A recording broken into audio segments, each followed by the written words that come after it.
All right, being 7 o'clock, I'd like to open the planning board meeting for August 11th, 2021.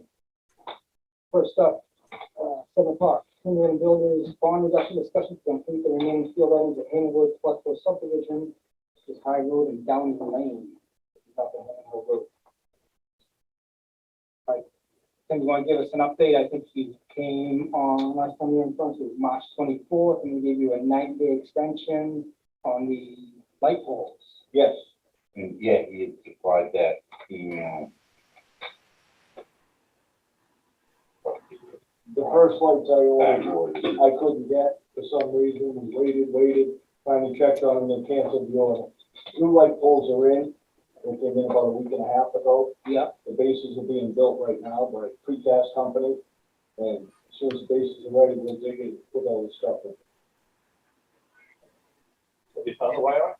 Excuse me. Have you found the wiring? Oh, wiring, lights, everything. The poles came in, the bases, they come with a certain bolt pattern. So I brought it all up to, Wachusett Precast, they're building the things. We'll dig it up, put it in conduit, and then the electrician takes it from there. So is the conduit in the easement, It's in the road? No, it's, all on, it's on the edge of the road. Okay, so you're located with. Oh, no, yeah, it's all marked out, big safe, So I'm still not there. Conduit is not in the ground though. Oh, I'm talking from the light pole over to the. Okay, so, yeah, that's the part, we're gonna dig that when we do for the light pole things. Okay? So I guess the question is, from the board, I mean, comes back to the deadline date of June 30th, that's what we gave you on March 24th. It was really the supplier. Because every one of them comes with a different piece and bolt pattern, so I had all this stuff in here, back on paper. You give me a month, you should, and I cut back the detention ponds again. Then we'll get my back. See what else he wants to do. Randy, is Mike on there? Actually, one of his, assistants went there. Yep. And the day after he did the inspection, his wife went to labor. He could not. Okay. So Mike took over, but he couldn't get the report ready for tonight. All right. So, basically, I did, certain attention basins as well now. Yeah, we added Concerned a about bunch some of, of the trees might, had died along the. I noticed a couple right at the entrance. There's a little couple green leaves on them. I don't know if that's the bio or not. One second. You know when those are planted? There's a 1-year warranty on those, right? They were planted last spring, last summer. Yeah, so you. They did them they in a might few be steps. able to- They did quite a few, and then they did the next. All right, so.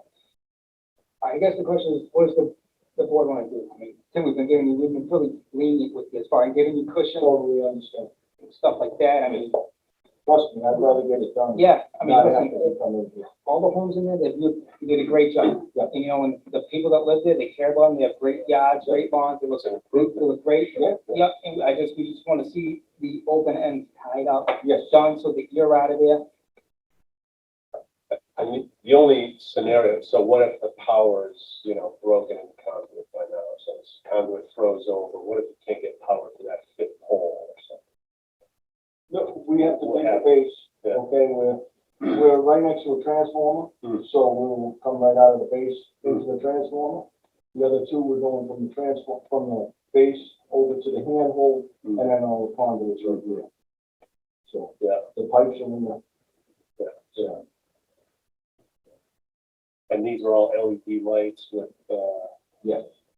like, sensors on them. Yeah, the same lights, I went around the other subdivisions and took pictures.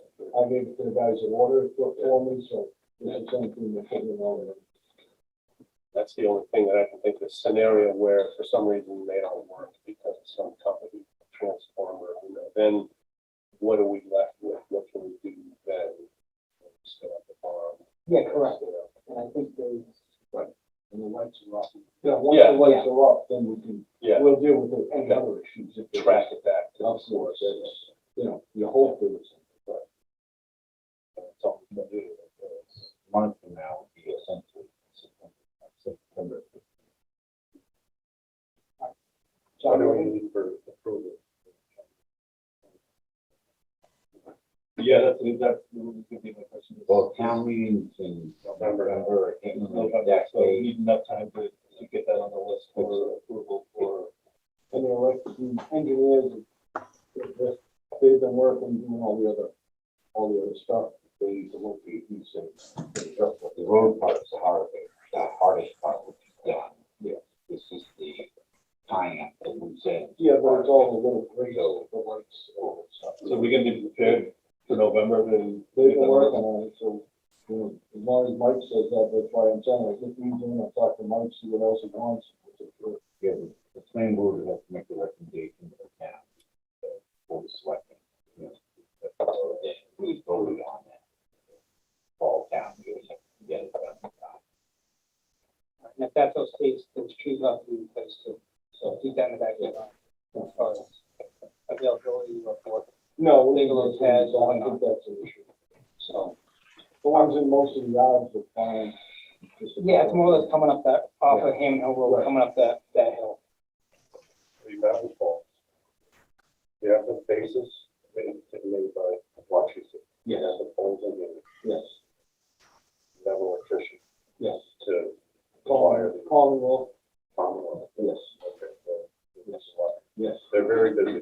Are Definitely. they on your No. schedule? I don't know if you know Pat Lindy, yes, I've met him, yes, several times to make sure that we're all going on, so. I don't comment.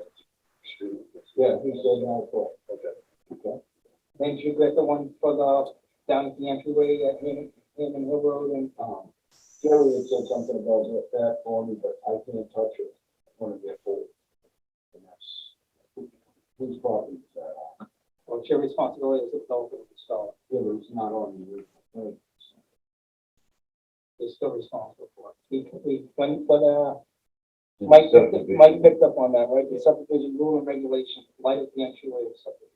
No, because Jerry said something, he'd like to see a light there, and I asked Pat Lindy about it. He said, we can't touch a pole unless National Grid says okay. Did you reach out to National Grid? You reached out to National Grid? I've talked to, it's a certain lady in the lights division that we talked to, but I'll ask her again. I've been waiting 10 months for a pole in Sturbridge, so you don't get any stuff in National Grid. Even if you do, the week later, it's a different piece. I guess you gotta stay on. So, all right, we'll give you to the next meeting to get those poles in. If not, No, that's fine. If not, you're gonna miss the meeting. Yeah, no, I don't want that, that's beautiful, I'd rather have it all done. There's been several drop dead dates. correct. Yeah. It's either- If you don't make the meeting, No. it's sufficient, then. We would have been digging them today, but the bases aren't there. It's pretty busy too out there. It's prepared, even if it started, but not Trees is pretty busy himself. next meeting. Oh, yeah. Yeah. But what he's saying next meeting, the next meeting is September 1st. No, it's actually, Okay, the 15th, I just wanna. But that includes the light at the entrance. It should, because that's what's I mean, that's proposed now. Well, I'll get an answer on the matter this now. What this lady said, she gets back to me, but, you know, and then you gotta get a word request. You know, All right. Can we have at the, we run on 835, it's over 2 miles away from Stafford Street, across the Cook's Farm. Think they have to put a light at the entryway? Yeah. So, St. Mary's Way, they have to also. yeah, do you put one up yet? He's actually set, or he's setting it up, he wants to, get that road accepted too, still get it. Yeah, punch this up. Okay. Yeah, but he's actually been working with National Grid Okay, to install, the one intersection of Stafford. all right. So it's not that it's never been done before. No, I'm not. Okay, all right. No, like I said, I'm sure I'll have to pay for it, so, you know, you say, yes, go ahead, this is what you need. But I think that's, like you said, with National Grid, it's a low probability that they get this thing done by the next meeting and everything's. Like I said, well, you can call and ask for it, you know, talk to their engineers. Right. But it's a separate division that does it like that, so. Is Jerry all set? Jerry, final crews through there to see. Well, no, he's got, clean up of the detention basins and everything before the town takes them over. Mhm. I mean, as far as the road, the curb, all that stuff. I believe all the road work, Mike Andre signed up on, and Gary signed up on the road itself. Just all the other items that has to be there. Not to make this point too much, Mr. Reardon, but if it comes back and National Grid's like, yeah, you can go ahead and we got to work with it, but it's not done by the next meeting. But you've got to work with it with National Grid and it's in the queue. Is that acceptable? Well, the issue will be, Jerry probably, is once the town takes over the road, we also take over the maintenance of the lights and everything, and that Jerry will want the light installed before the town is up to road. That'll be the hang. Right. And so we can't even put it on the warrant for the town meeting, is what I said. Correct. So then it passes that deadline. Yeah. Then what do we do? They capture the bond at that point and we take it over? Yep. Yeah. That's just for play this out. No, yeah. Yep. We need to know, we can do it now. The other road. Yeah. Yeah. Right. See how responsive. Yep. I'm just guessing we might get a work order and a promise, but I don't know. Well, then we'll order the light, we're gonna get it up there, it's just a matter of.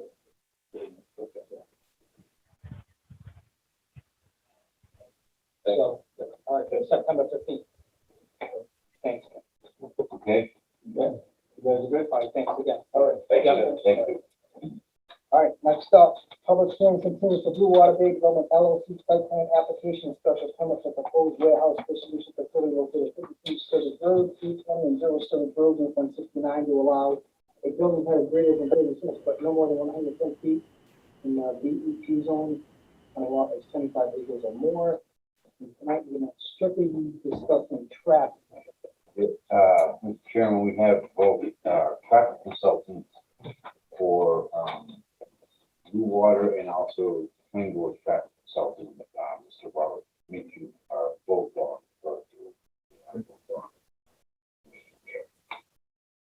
Randy, I mean, we've seen the traffic report from our consultant, Mr. Fisher. Do you want him to do go over his review first? I think that would probably be the best way to start. All right. So, for this concern, to Mr. Dirk and, Yeah.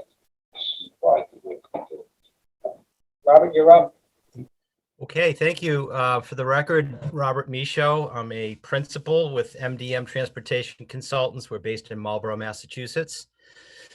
We've been retained by the town, acting on the town's behalf in reviewing the applicant's submitted traffic impact and access study, as well as certain aspects of the submitted site plan as it relates to circulation and access.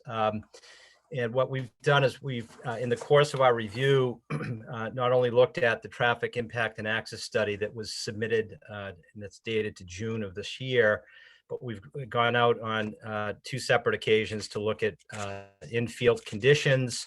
We've also considered other submitted materials that have been prepared for other purposes along the quarter, including road safety audits at various locations along the Route 20 corridor, and have submitted an initial set of comments in a letter dated to July 28th of this year, which were then responded to by the applicant's engineer, Vanessa and Associates, Jeff Dirk, who's here tonight. We haven't had any more than about 24 hours to really go through those responses, but I have taken a first cut at it, and I'd be glad to walk the board through some of our findings in that.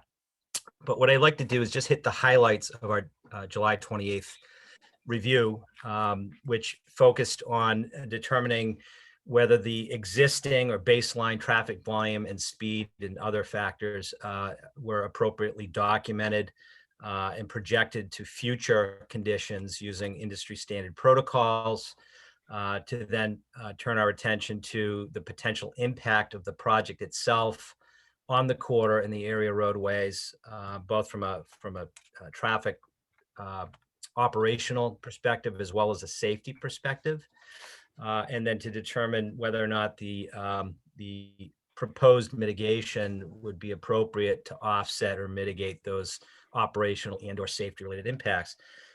The overall conclusion of our review is that the study was done to a professional standard using industry standard protocols that are generally accepted by Mass DOT, and that the findings of the study were aligned with the likely impact of the project. But we did have several specific comments that required more detailed response by the applicant and supplemental analysis, and that was the subject of the recently submitted August 10th response letter from Vanass and Associates. So in short, the applicant in their studies have relied on pre-COVID traffic volume information for the Route 20 corridor. That's good, but did rely as well on supplemental counts that were conducted during the COVID period. They have in fact made appropriate adjustments to reflect that condition using Mass DOT approved protocols. So we're comfortable that what they're basing their study on from the perspective of traffic volume information is appropriate and properly reflects what is customary to the industry.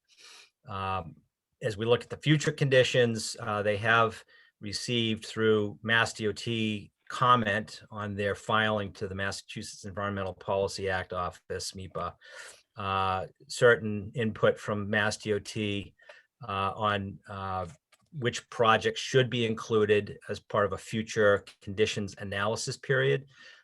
They, in their study of June 2021, in fact, included a host of different background projects that are being proposed or have been approved independent and separate from this particular development, as well as the application of a typical growth rate, what we call a normal background traffic growth rate, to reflect growth over a 7-year period of time, which is, again, customary to permitting in Massachusetts. So we're comfortable that what they've done from the perspective of growing traffic to a future year condition is appropriate and is properly documented and is consistent with what DOT has requested as well. As we turn to the project itself, this is where it gets interesting. This particular facility as a sortation warehouse project is something that is becoming more prevalent throughout the country, but they're relatively new facilities from the perspective of documentation that exists at the national level. The Institute of Transportation Engineers, ITE, in their trip generation manual does have a series of land use categories that normally provide a basis for estimating the amount of traffic that a particular land use category might generate. And the sortation land use category, being a relatively new category, is not as well documented as other categories like residential or standard industrial type development. So in that context, it is typical to request and have provided empirical information for similar facilities that would best represent the likely operational aspect of the property. And that has in fact been done in this case. The proposed tenant has provided to the applicant information that relates to the total number of likely trips that would be generated over the course of a typical day. And I say typical, not peak season, but typical or average, as well as how that daily trip activity is generated on an hour by hour basis. And that's actually some information that we specifically ask for clarification on from the applicant's engineer, and in their response to us have provided and clarified what that empirical information relates to. So on that basis, and I can do a screen share if we need to, but on that basis, the facility is a rather large facility. It's just under 3 million square feet. But the real variable that is going to drive traffic generation here is the employment level, or the projected employment level for this facility.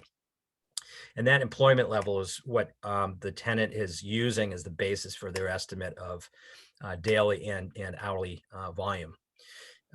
In this particular case, there will be a shift pattern that is being proposed that relates directly to how many employees in particular would be coming in for particular shifts, starting as early as, in our view, based on the information provided, as early as 5 or 5:30 in the morning, and up to sometime after about 8 to 9 in the morning.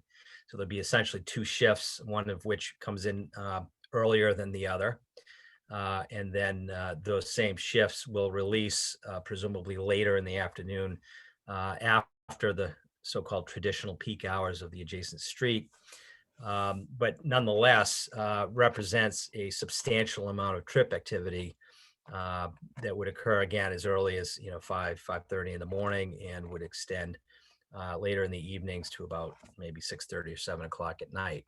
So as we looked at that data, the clarifying point that was provided to us was that the assessment, the traffic impact for this project, really is based on the highest combination of traffic that would exist on the Route 20 corridor that coincides with the shift patterns, so the shift changes that are occurring at the property.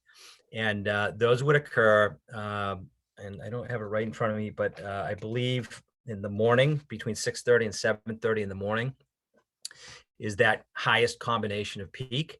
And then in the evening between 5:30 and 6:30 p.m. And so we concur, based on the applicant's description of that highest combined peak, that those do represent the highest combined peaks for analysis and mitigation purposes. But I want to be clear that while that analysis is appropriately done in our view, that there will be shoulder periods, if you will, where the site trip activity, or the peak hour of generation for the facility, might occur earlier in the morning, but would have an overall higher level of activity than those hours that were analyzed, right? So you could imagine that while volumes on Route 20 might be 1,000 vehicles per hour today during those traditional peaks, the hours before or after those traditional peaks might only have maybe 600 vehicles per hour on Route 20, but during those periods of time, the generator, the site would be generating a higher level of activity, and the combined total would be at or very close to what the study has analyzed. So essentially what's happening is that there would be an extended peak period along the Route 20 corridor as a function of the project. That would start earlier than people are used to today. But certainly the study itself did appropriately analyze the so-called worst case peak hours to determine appropriate mitigative action. In that regard, the applicant has proposed a number of mitigation actions that include signalizing the driveway at Route 20 and providing advanced traffic control equipment at each of the signals that currently exist along the Route 20 corridor, so that that more advanced equipment could better manage the surge in traffic as it occurs in real time, to mitigate the impact of these extended peak periods and project impacts. That technology is called adaptive signal control. Again, it's a advanced way of managing traffic during peak hours in real time. It's more commonly being used now in the Commonwealth. There are many applications where it has been proven to be very effective. And that is the significant and probably the most significant piece of mitigation that's being suggested or offered for this particular project to offset the project impact. With that, we have looked at the updated analysis that's been provided by the applicant in their August 10th response, where they've addressed one of the specific comments that relates to how well the signals will work and how they'll be coordinated. They have provided an updated analysis that assumes that the ATCS, Advanced Traffic Control Systems, are in place and operational, and that the signals along Route 20 are all operating in a coordinated fashion. And the outcome of that analysis indicates that the operating levels on Route 20 will meet acceptable standards as they're defined generally by the industry and by Mass DOT. And that is defined as delays that would fall within a certain range, which on a letter grade rating system would go from A to F, meaning A, little delay, F, long delay. Acceptable operating conditions would be defined as level of service D or better within an urban or suburban location such as this. So their analysis, including the updated analysis that we just received, does indicate that the operating levels would meet that acceptable standard, assuming the implementation of that advanced traffic control equipment. And we find in our initial review of that they've provided the requested information. It appears to meet the applicable standards of care as it relates to how we analyze things. I want to be clear that while the analysis does show that there'll be acceptable levels of service along Route 20, it doesn't mean that there won't be vehicle queuing on Route 20. I think while we believe that the vehicle queuing can be managed along that corridor, even under today's conditions, there is vehicle queuing that occurs. I think anyone who travels along Route 20 on any regular basis understands that, and that this project will add a substantial increase or surge in traffic during morning and evening hours. And so those queuing conditions aren't going to necessarily go away. But the idea here is that the advanced traffic control systems and the coordination of signals will allow for a better platooning of vehicles and a better management of how those queues occur. So queues will occur, but they'll be managed through that process with delays that are defined as being within acceptable standards. As we turn our attention to the signal at the driveway itself, one of the concerns we had was the assumption that the DOT would allow a signal at that location of Route 20. There are criteria that Mass DOT abides by to determine whether or not a signal should be placed at a private driveway. The applicants initially submitted material indicates that they've nominally met one of the criteria that DOT would look for to determine whether or not a signal would be appropriate. I believe that the applicants' engineers are continuing that conversation with DOT, and that will be vetted in more detail throughout the state's environmental review process, and specifically to address a comment by Mass DOT to provide appropriate basis for that signal control. That said, what we've asked for is a sensitivity analysis to the extent a signal is not allowed by DOT. What would that look like? And they have, in fact, provided that analysis in their August 10th memo. That analysis indicates that to the extent a signal doesn't exist, that of course there would be a higher percentage of trip activity to the Route 169 side of the site. That Route 169 would then process traffic at Route 20 at the existing signal. And their analysis indicates that there would be ample capacity under that scenario to accommodate the peak demands of the property of the site. So we advise that the applicant, is still in the process of determining the feasibility and warrant for a signal at Route 20. And we find that in the absence of a signal at Route 20, that there is ample capacity to accommodate that along the Route 169 corridor and the Route 20 signal. From the perspective of parking on the site, we did make a note that there are many parking spaces that are being proposed. There's some 1,250 employee spaces on the site for use by the employees, 265 trailer spaces and 49 loading bays.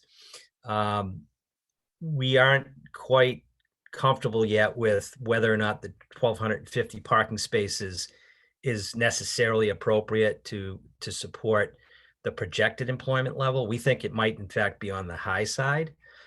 We have requested from the applicant a more detailed accounting of the parking accumulation characteristics of the use based on those employment levels and the trip generation information that's been provided to understand why the 1,250 spaces are required and to what extent that might be excessive. And that information is forthcoming. We haven't received that yet.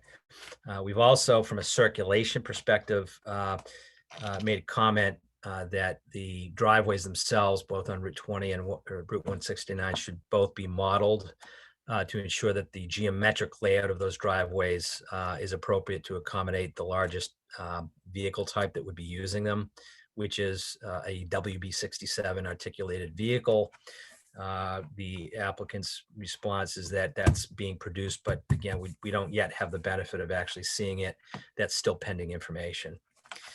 Finally, as it relates to, this is really mitigation related, we highly advise and recommend that there be a rigorous traffic monitoring program that's implemented for this particular project, where these uses are relatively new to the industry, and in some forms, and this is an example of one, this is very, very large facility space-wise, and even from an employment perspective. We want to make sure that once the facility becomes operational, that it's actually performing to the levels that were evaluated and assumed. If there are any substantial changes in how much traffic is being generated, either in terms of duration or intensity, that would drive the potential need for additional mitigative actions along the Route 20 corridor. And we know that the applicant has submitted an initial outline of a traffic monitoring program. We've suggested some expansion of that program to be more specific to extended time periods and locations and seasons of the year, so that any potential countermeasures or mitigation actions that would be necessary to offset that additional trip activity that was not necessarily accounted for in the analysis in the studies, that there would be a mechanism for measuring and responding to that, so that it doesn't go unabated. And I believe that type of monitoring program will be memorialized in detail as part of the state's MEPA review process and the subsequent mitigation process with DOT, which is known as the Section 61 finding process. So there will be a substantial amount of additional process that the applicant has to go through at the state level, including DOT, before they'll be allowed to operate. But I think it is appropriate for the board to understand the nature of what we call the unknown. We want to make sure that we're identifying through requests for sensitivity analysis and additional information on monitoring and things of that nature, that we're hitting the highlights of what we think would be in the best interest of the town, to ask that the applicant include as part of its mitigation package as the project proceeds through the permitting local permitting process. Those are the substantive comments that we've had. There are other more minor comments that I'd be glad to go into detail on, but I think those are the highlights of our review. And I would turn it back to the board and perhaps have the applicant's engineer clarify or expand on anything that I've just described. All right, Robert, thank you very much. Thank you. On the board, I have a question for Robert on the review.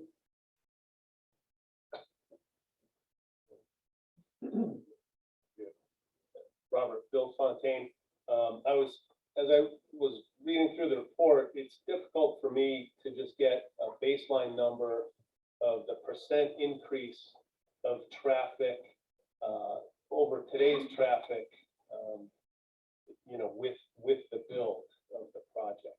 I see a table 6 shows a traffic volume increase, and the percentages really don't make sense to me because it's pushed out to 2028. I wonder what it would be if we just considered it 2022. I'm thinking it's more like a 30% traffic count increase from the and I wonder what your numbers would show. Sure. I have not actually calculated specific percentage based on what we'd call the baseline condition, right? The existing conditions. But we do have the benefit of having information that's been provided by the applicant as part of our request during the review process. And this relates to the trip generation process that they've used and how much additional traffic might be generated on an hour by hour basis throughout a typical day. And I can do a screen share if you'd like to show you this, but where I could do this verbally. But what I could say is that the applicant has taken the total number of projected daily trips for the site, which are in excess of 3,000 total, and they've assigned hourly traffic volumes throughout that entire 24-hour period, and compared that to each of the hourly volumes that currently occur along the Route 20 corridor. This is information that was actually provided to DOT and discussed with DOT in determining an appropriate trip generation methodology for the project, and to also properly select the so-called analysis hours for the project. And I'll give you some numbers and it'll put some context on it. So at 5 in the morning, you can imagine that there's very little or much less traffic on Route 20. The counts provided by the applicant indicate that that's about 300 cars an hour. These are two-way traffic flow volumes.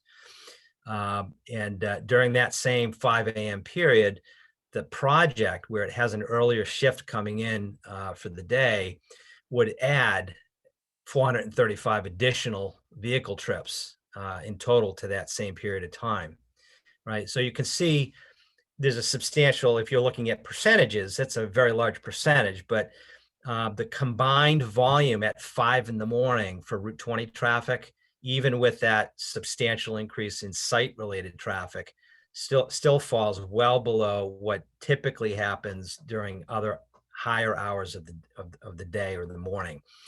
So as we turn to 6 o'clock in the morning, the Route 20 volumes are about 664 vehicles per hour, and the project itself would add 417 additional two-way trips during that same hour, 6 to 7 a.m. hour. As we then look toward the 7 to 8 o'clock period, this is where Route 20 volumes tend to be at their highest point. They're just over 800 vehicles per hour. The project would add an additional 410 vehicles during that period of time. So, you know, these are not insignificant changes in volume, right? So from a percentage perspective, these are large, but you know, as we look at other hours in the middle of the day, anything after about 8 o'clock in the morning, 8 o'clock to 9 o'clock, all the way up to about 4 to 5 in the afternoon, the site itself is only projected to generate something like, you know, 50 to 60 trips an hour, right, on average. As we then proceed to 5 to 6 p.m. or 6 to 7 p.m., the site, again, when it has its major shift turnover, is going to generate in excess of 500 vehicle trips per hour between 5 and 6 p.m.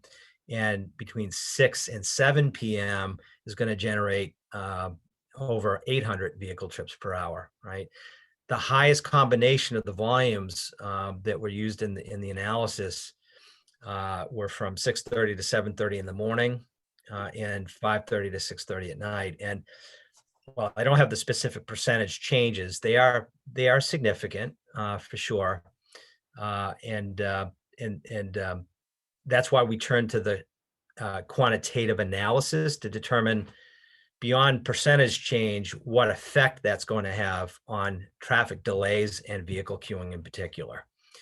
And so that's a roundabout way of answering your question, but at least it gives you a snapshot of, you know, relative to volumes on Route 20, how much more traffic the site is going to generate.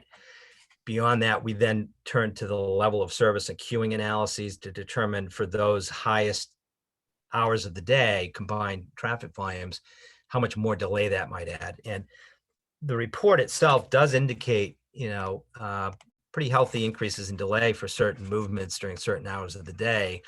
But it also acknowledges and proposes a way to offset that using advanced traffic control systems and signal coordination, so that when the facility is having shift turnovers, and that would be what we call a surge event, right?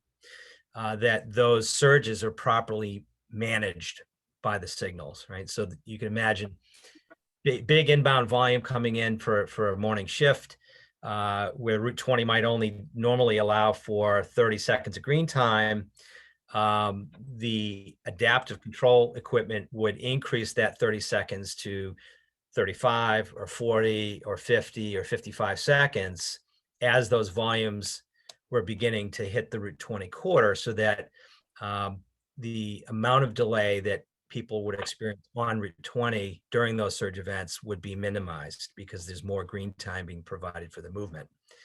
And likewise, because the signals would be coordinated, that you would be part of a moving platoon of vehicles, and wouldn't necessarily have to stop at every signal when you get to it, right? So that quantitative analysis is really where we put our focal point. We don't put so much emphasis on percent change. We want to know what kind of impact the change in traffic will have specifically on delays, seconds of delay, and how long the queues are going to be under those conditions. So that we can get back to being a strong community that we have been. And the baseline, I'm looking at roughly 950 vehicles per hour, right? And then we're adding the, 500 at 5 p.m., 800 at the 6 to 7 p.m. Network rate, number one, first that's effective. You're finished for $29.99 a month for 12 months. When you have to finish month. I think someone's got to mute. Okay. Sorry. So what's important? To look at, and probably the queuing analysis is more important, but from a simple point of view, yeah, it's a lot more traffic, in some cases, plus 80% more traffic onto the road at peak times. Correct. And I think what the tenant has proposed, and this has been submitted to DOT, is a shift pattern that would have the highest shift overlap occurring earlier in the morning or later at night, right? So the percentage changes, they're significant for sure. But again, we would point to the analysis itself to determine in quantifiable terms what that means, right?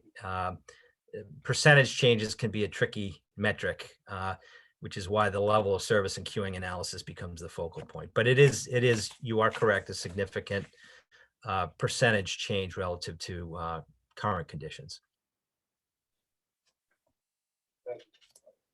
Thank you, Robert. Are there any other questions? So you take one question in reference to the narrative that you were using.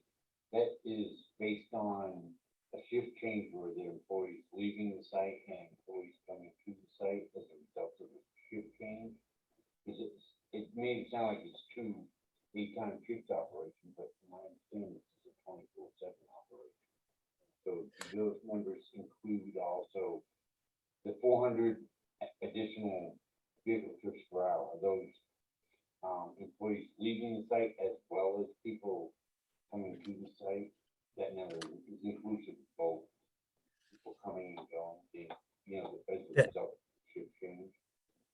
Yeah, so the trip generation that's been presented in the study includes all of the employee trip activity that would be coming in during the shift, as well as the employee activity exiting the shift, right?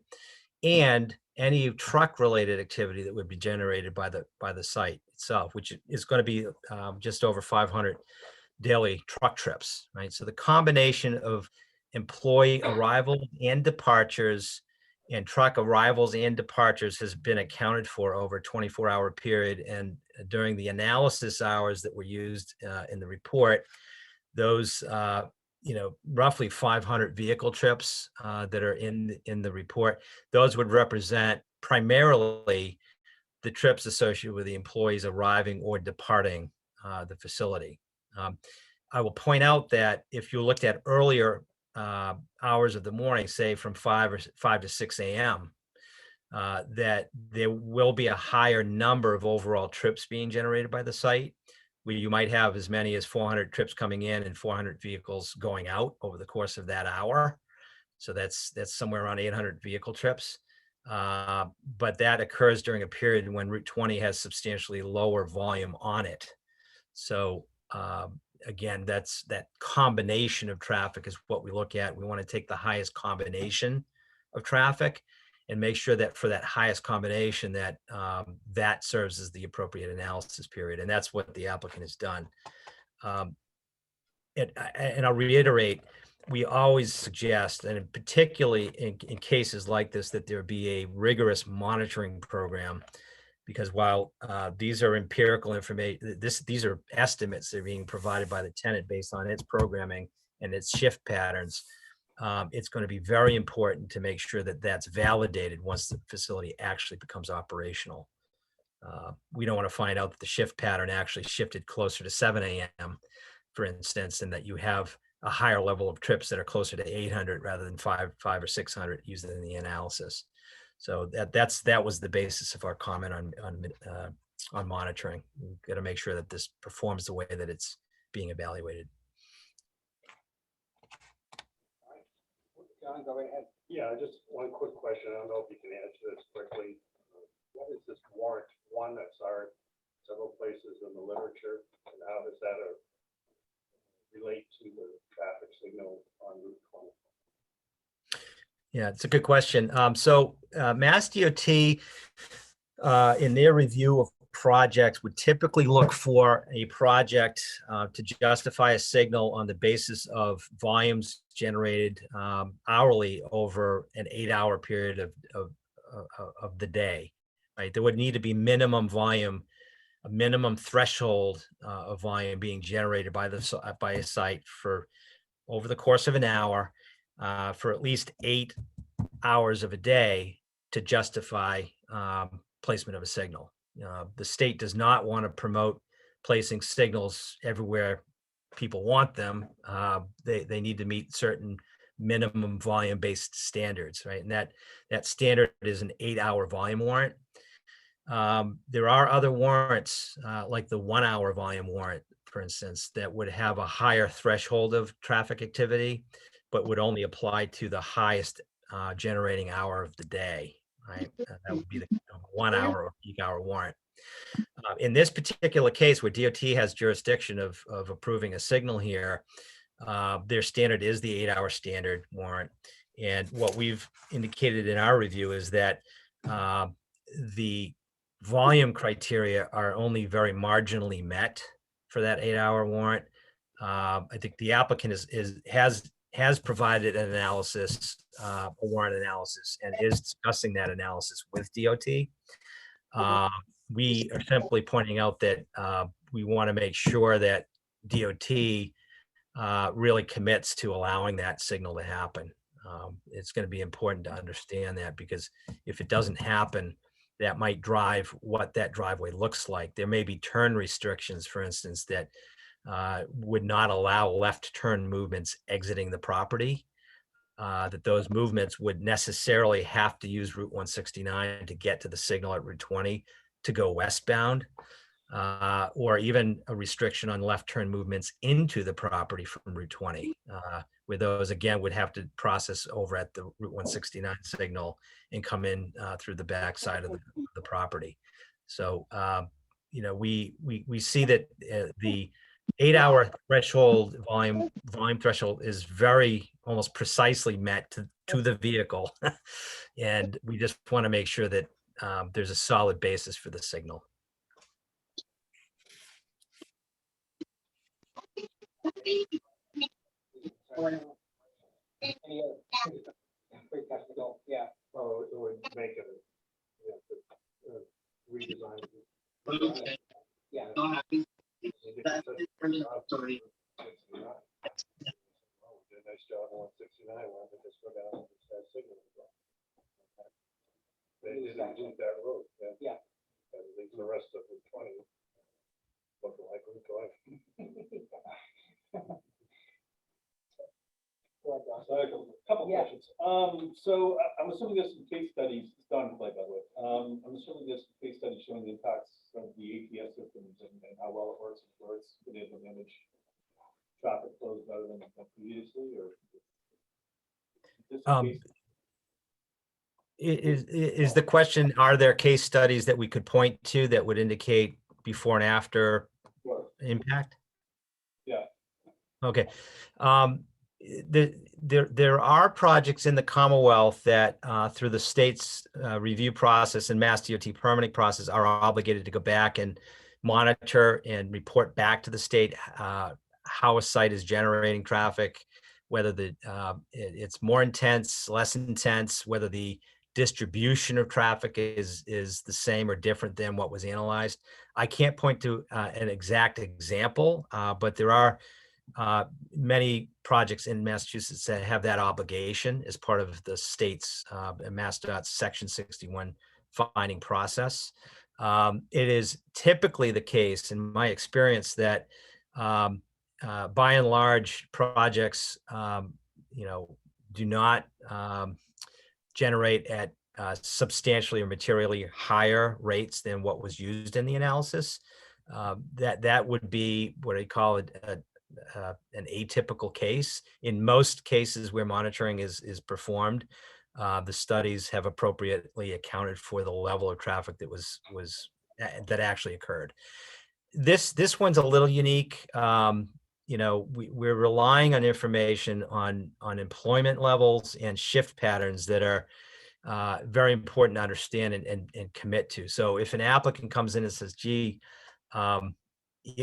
we're going to have a shift pattern that starts at 5:30 in the morning, and then when they become operational, they actually say, well, we'd rather have it start at 6 or 6:30. That would be a significant deviation from an assumption that an analysis is based on. So we want to make sure that the applicant is very clear about specifically when those shifts start and end, to define specifically when the overlaps occur between peak inbound and peak outbound activity, and that needs to be memorialized within the context of any local review and eventually at the state level as well at Mass DOT. So we want to make sure that there's clarity as part of the application process that the very specific shift times are identified so that they correlate to the impacts that were analyzed. The monitoring, the purpose of the monitoring is to do exactly what you indicated, and that is to validate the impact of the project once it actually becomes operational. And again, that's a common requirement at Mass DOT, and it's something that we do at MDM regularly for the projects that we're involved with. That's something that's set up for every 6 months or so, I think. It can be defined. I guess in the case of this particular property, it may be appropriate to do that very shortly after occupancy, because you'd want to know relatively soon after occupancy if things are generally in line with what the studies say. So we would suggest that certainly within the first 60 days of operation, you'd want to do that. And in this case, where the facility might have a seasonal peak, sortation facilities, in our experience, generally have peaks that might include summertime or late fall peaking characteristics, that you'd also want to include those peak periods as part of a monitoring program, so that to the extent traffic management measures needed to be implemented to manage impact, that they could be identified. So that you'd have an initial monitoring, certainly soon after occupancy, potentially also during defined peak season conditions. and most likely maybe one more time after what we would call highest employment level scenario or full occupancy of the building. So there would probably be several points during which that monitoring would occur. So this study was done with traditional the employment numbers or expected employment numbers that were not including peak seasonal employee numbers. Is that correct? So during peak season. Well,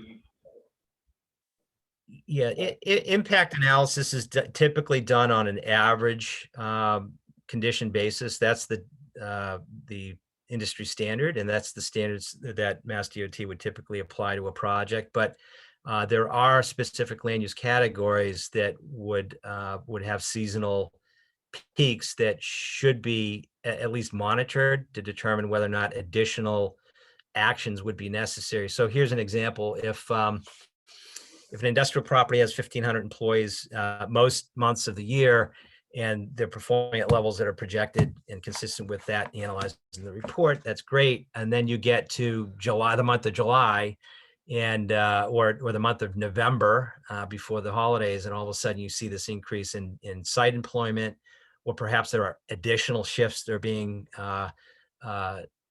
implemented to accommodate that higher level of seasonal demand. You'd want to know that. It wouldn't necessarily mean that you'd have to provide what we call a structural improvement to manage the traffic, but it might lead to a condition where you either have to adjust signal timing operations or implement traffic management practices, police details, and other types of things to manage the traffic flow under those higher level conditions. Thank you. One more question. So in all of this analysis, was there any analysis done on secondary road impacts during high traffic events and what could be expected? I mean, I think that's what most people are going to see when traffic gets tough. They start taking the back roads. Yeah, that was not done as part of the study, and it's not typically done. I think, well, I understand the nature of the comment that, folks, even in the town where I live, if I know that, Route 9 is busy, because many of the businesses are releasing, I would tend to find an alternative route, right? And so I understand the nature of the comment. My response would be, no, the study didn't specifically look at secondary road impacts. The project itself is going to rely on the arterial routes that are most efficient to get employees or trucks to or from their regional destinations or place of residence. It doesn't mean that there won't be secondary localized impacts during those peak hours. Folks who live locally may find it more efficient to use local roads. But I think the assumptions that the applicant has used in their studies here are appropriate, and that they've assigned trips to the most likely routes based on travel delays, existing patterns, and regional origins and destinations. But they have not gone to the extent of looking at localized roads beyond that. It typically you wouldn't, but if there's a specific roadway that currently serves as a shortcut during events, and it becomes a point of discussion, that's certainly something an applicant could look at to understand what its potential effect might be, but I'm not aware of any in this context. So there are a few major side roads in town that are cut off between two major points that I'd be concerned about. Anything that goes out to 395 or even the Route 9 Worcester area down Stafford Street, or Nugget Hill, goes like that, Charlton, Oxford. That should probably be looked at for at least some limitations put on that. Mm-hmm. Yeah, if the board would identify, for my benefit, which routes you think would be sensitive to cut through or alternative routes, I could certainly take that into consideration as we're finalizing our comments on the project.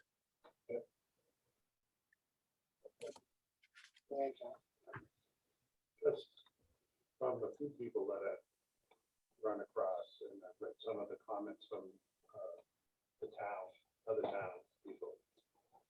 I don't know if the state would ever entertain putting an access point up at the service station. Have you ever seen that? I've never seen that on the mass, but just to alleviate some traffic through the town. Right. Other towns. Yeah, the Mass DOT or Federal Highway for that matter have restrictions on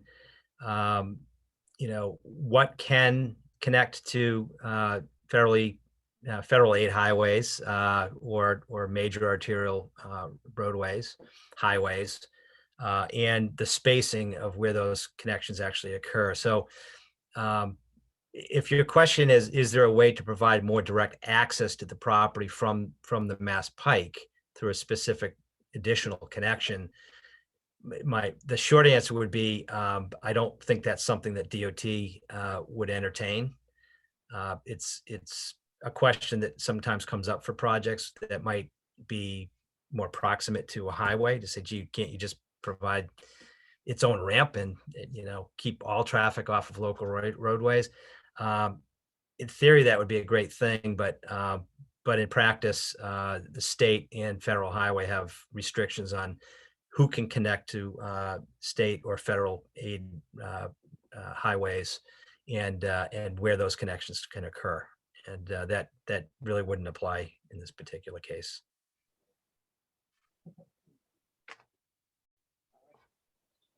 Any other questions from the board?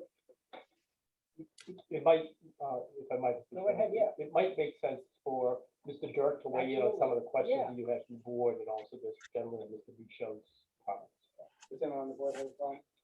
Okay, go ahead, Jeff, you're up. Thank you, Mr. Chairman, and good evening, members of the board. Again, for your record, Jeffrey Dirk, managing partner with Vanessa Associates.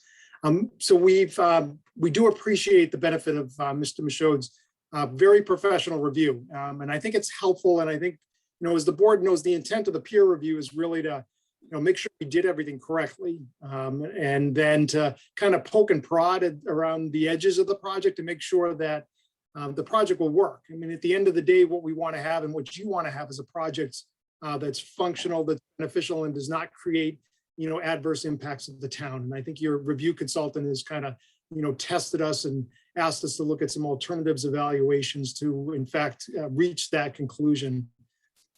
I think just what I wanted to mention just as the outset is kind of very good questions that were asked, but just not kind of bring back to what what the peer review report essentially concluded, which was, the report was done using the appropriate standards.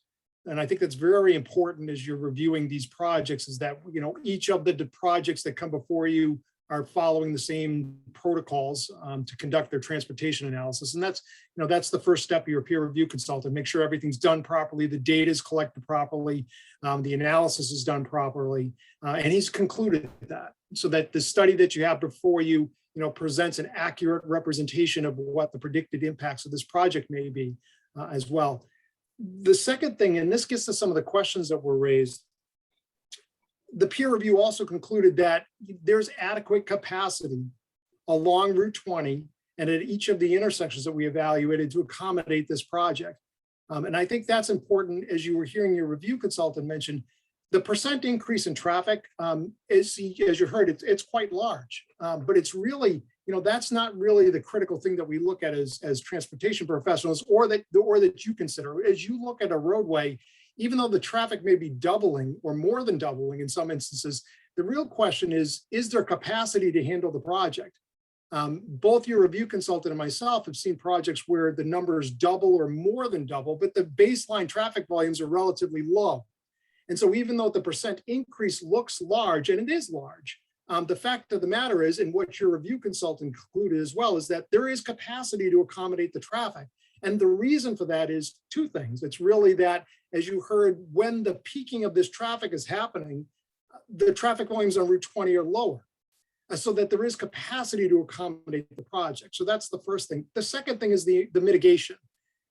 And I think that's important as well as you look at local roadway impacts, because we did look at how the project impacts local roadways, specifically as it relates to when that traffic gets down to Route 20, because as you heard me mention before, just like the garden hose, if you turn it on and there's no impediment to flow, it just keeps flowing. It's really when you start adding intersections. So, you put a kink in the hose. Okay, well, the water flows a little bit slower. So those kinks are really where you have the intersections. And that's where we start to see that you have impacts in capacity, which, back to the question about local roadways, as you heard your review consultant mention, and as we're going, I just can't get on Route 20. Well, I'm going to find an alternate route. And when that starts happening, and that's indicative of a capacity constraint, then you have more local roadway impacts because people are using roads locally in a manner that they really weren't intended to. The analysis shows that as you look at the Route 20 corridor and you look at each of the intersections where a local roadway intersects the corridor, there's sufficient capacity. And again, it's not just myself saying that. Your review consultant has also taken a look at that. And in fact, with the adaptive signal control technologies that we're going to do, which you'll see in a lot of instances, is that things may get better.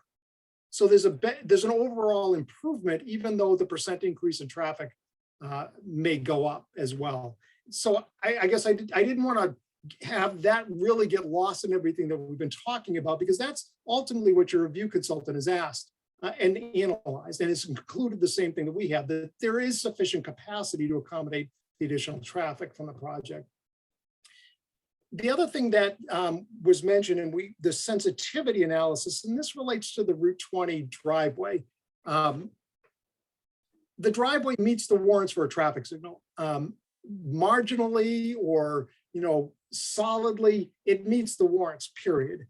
You heard your consultant mention the fact that we need to work with Mass DOT on the access of the project and those warrants, and we're certainly doing that. The other important thing to mention, you heard your review consultant mention the 8-hour signal warrant, and that's typically the one that Mass DOT considers when they're looking at warrants for a traffic signal. But not to be lost in that conversation was also the discussion about, we'll call it the traffic surges. So when we have surges of traffic, there are instances where a traffic signal is best to manage the traffic surges.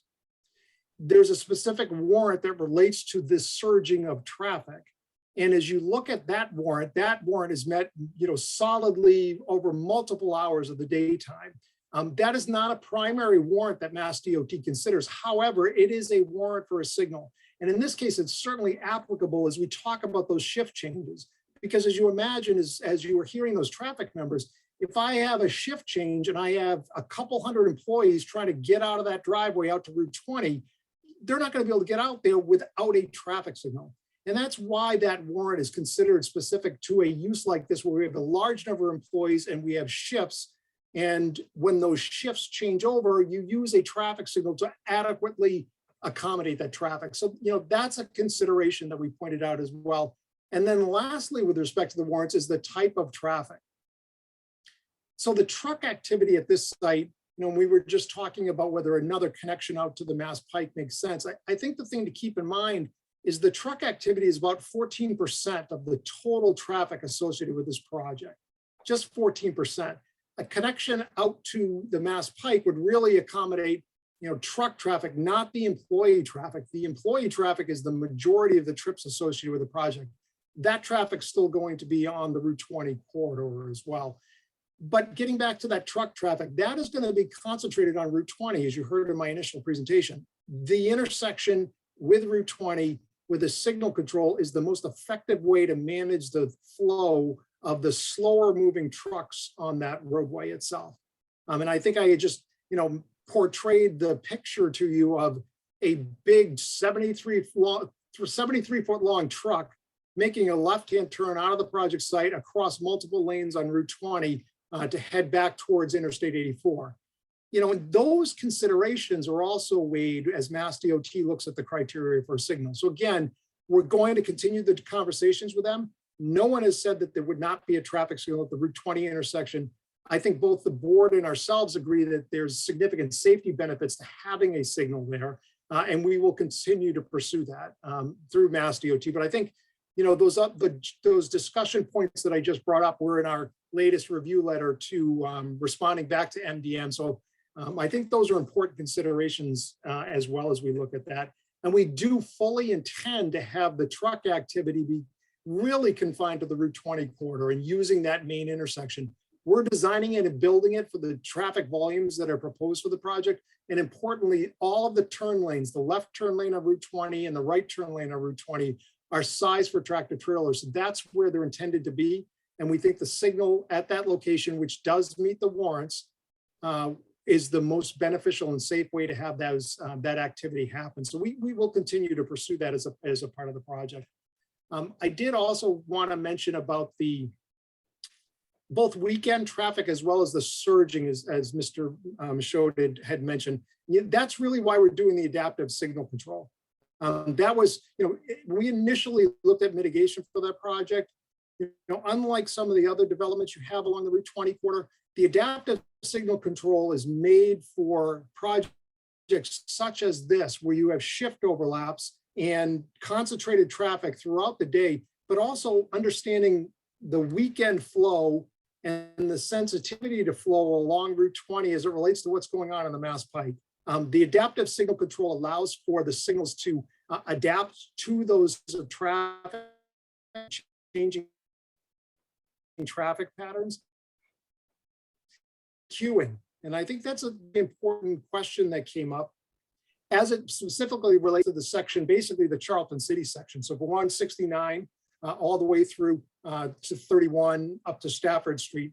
The adaptive signal control is intended to manage queuing so that you don't get those backups that you experienced today, where I think I had mentioned at the last presentation of the intent of the adaptive control is not to introduce more traffic between signalized intersections that can physically be stored there. Because as you've all experienced, if I've got backup traffic into an adjacent intersection, that's gridlock. I mean, that's the definition of gridlock, because you've got traffic backing up through intersections so no one can move.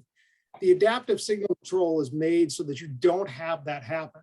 It holds the traffic on the exterior and doesn't introduce more traffic to the interior than can be processed by the signal. So I think that's important as it relates to flow along Route 20, but also on those side streets, because it gives the side streets an equal opportunity to get out and into the Route 20 traffic stream and then move along Route 20 as those signals change. And that's quite different than what you have there today. And that's what the intent of the adaptive signal control is.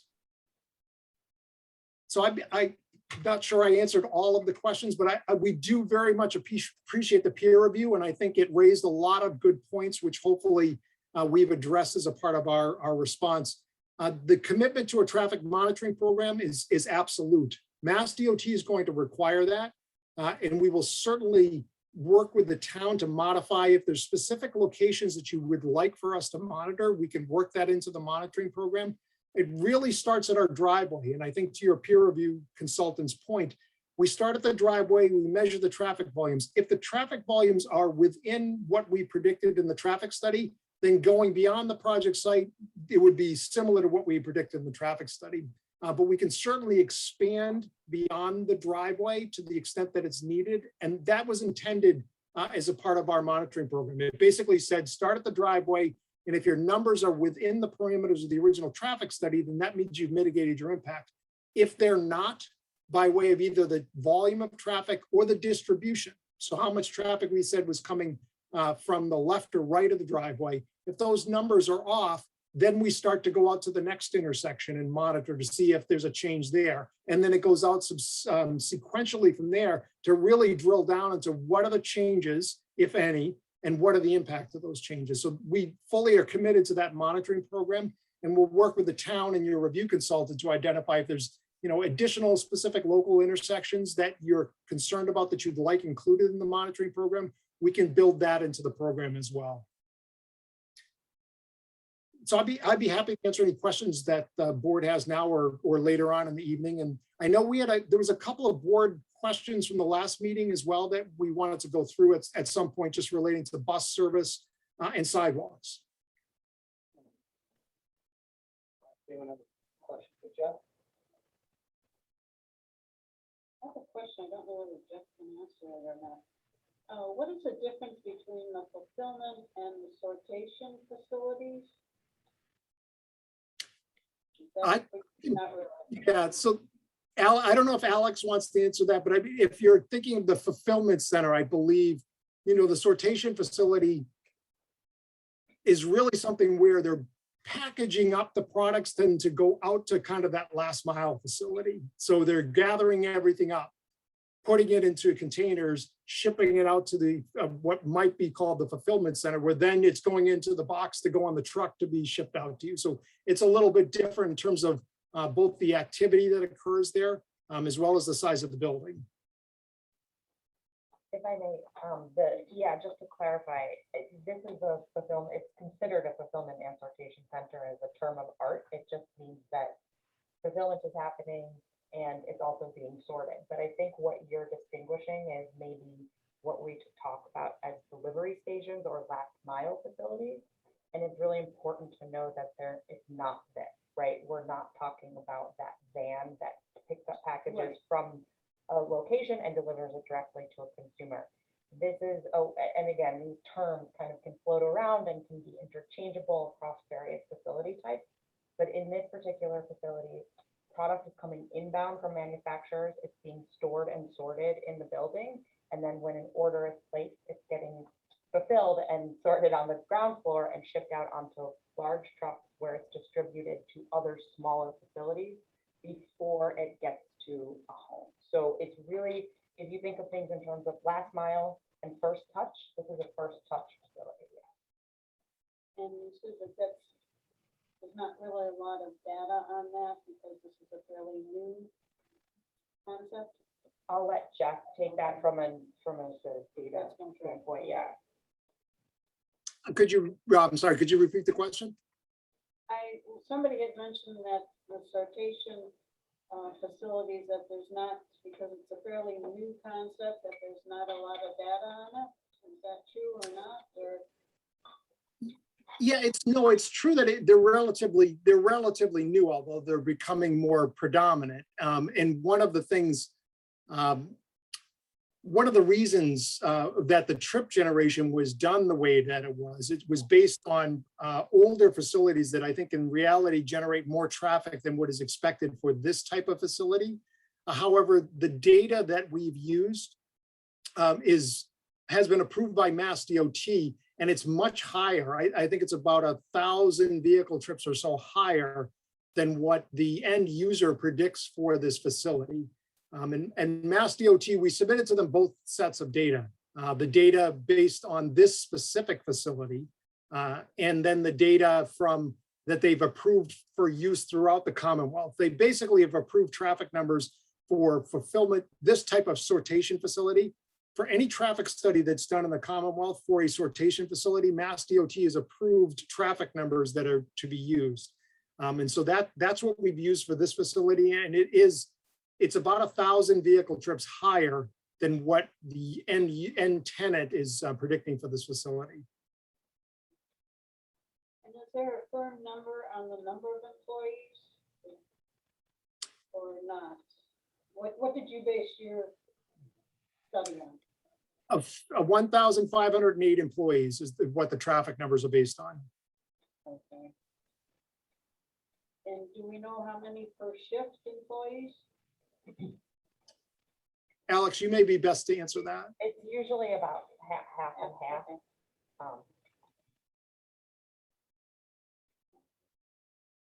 Oh, and in the beginning, I thought we were only going to use the 169 exit for employees only, that the 20 exit, all trucks would use the 20 entrance and exit. Now I'm hearing, well, in seasonal times, maybe this, or if it's unsignaled, if Route 20 is an unsignaled thing, that the trucks will be using 169.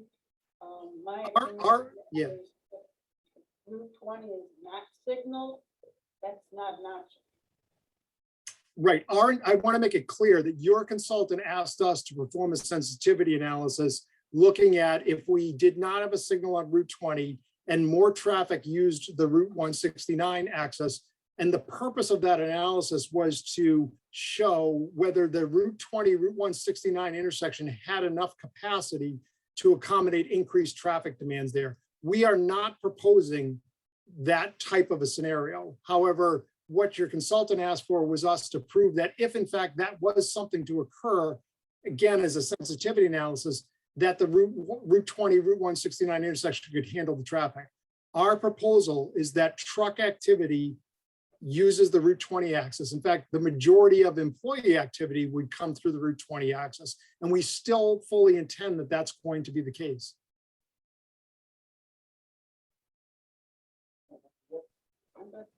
Any other questions? Go ahead, John.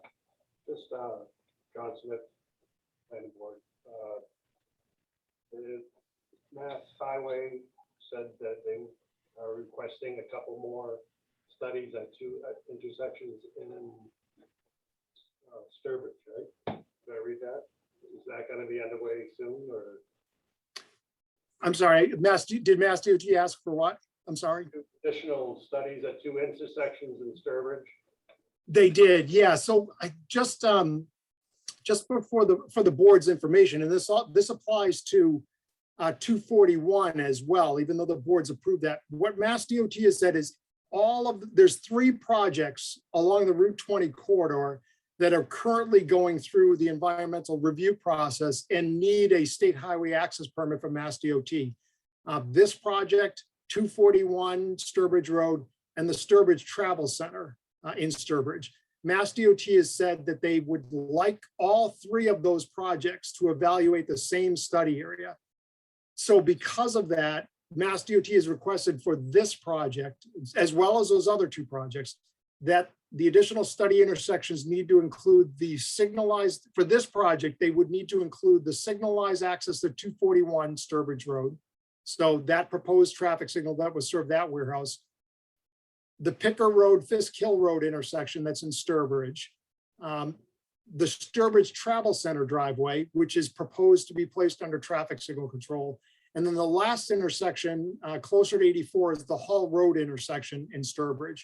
So all 3 of those projects have got to look at all of the same intersections so that what Mass DOT can see is how the Route 20 corridor will function with all of the proposed traffic signals. So there's 3 new traffic signals that are proposed. 53 Sturbridge Road, 241 Sturbridge Road, and the Sturbridge Travel Center all have proposed traffic signals to go in place. So they want to make sure that as they're looking at approving these projects, that they understand how that impact or how the Route 20 corridor, all the way from Stafford Street, all the way to Hall Road in Sturbridge, how it's going to function. And so that's going to be undertaken as a part of all 3 of the projects. And this project also? Yes. And so what's the time? Yeah, so what is the time frame on that? Is that this summer? Or? So the time, yeah, so we're going to be submitting that. I think it's going to be either mid-September or late September. So I think the early date of the submission would be mid-September. The late date would be the end of September. That'll all be done. Couple more questions. What in your world, in both your worlds, what is an exceptional number of cars in a queue? Do you have a number of that, or what can we? You know what we would be concerned about is where there's a couple of things. The first thing is you don't want queues to block adjacent intersections or flow through an adjacent intersection. Wouldn't be an acceptable condition. The second thing is, and we've all experienced this in some instances, where the queue is so long that it extends outside of a left turn lane. So if you're coming up to a signal and the queue backs up and it can't be stored physically in the turn lane and it spills back in the through lane, that creates a similar condition where it wouldn't be acceptable. So we don't want to have that be an instance where that happens on a regular basis, because that affects the overall flow of traffic along the corridor and capacity of intersections. So it's not, you can have a long queue, but as long as it gets through the traffic signal, then that's okay. It's really where you have backups through intersections or where the queue in the turn lane spills out into the through lane. We don't want that to happen. And just one more question. Now the road has capacity, and you guys both have proved that up. But how about the quality of the road? I mean, just because it's big and wide and those cars can fit, the quality, right. The bridge that is right before the intersection of Route 169 and 20 is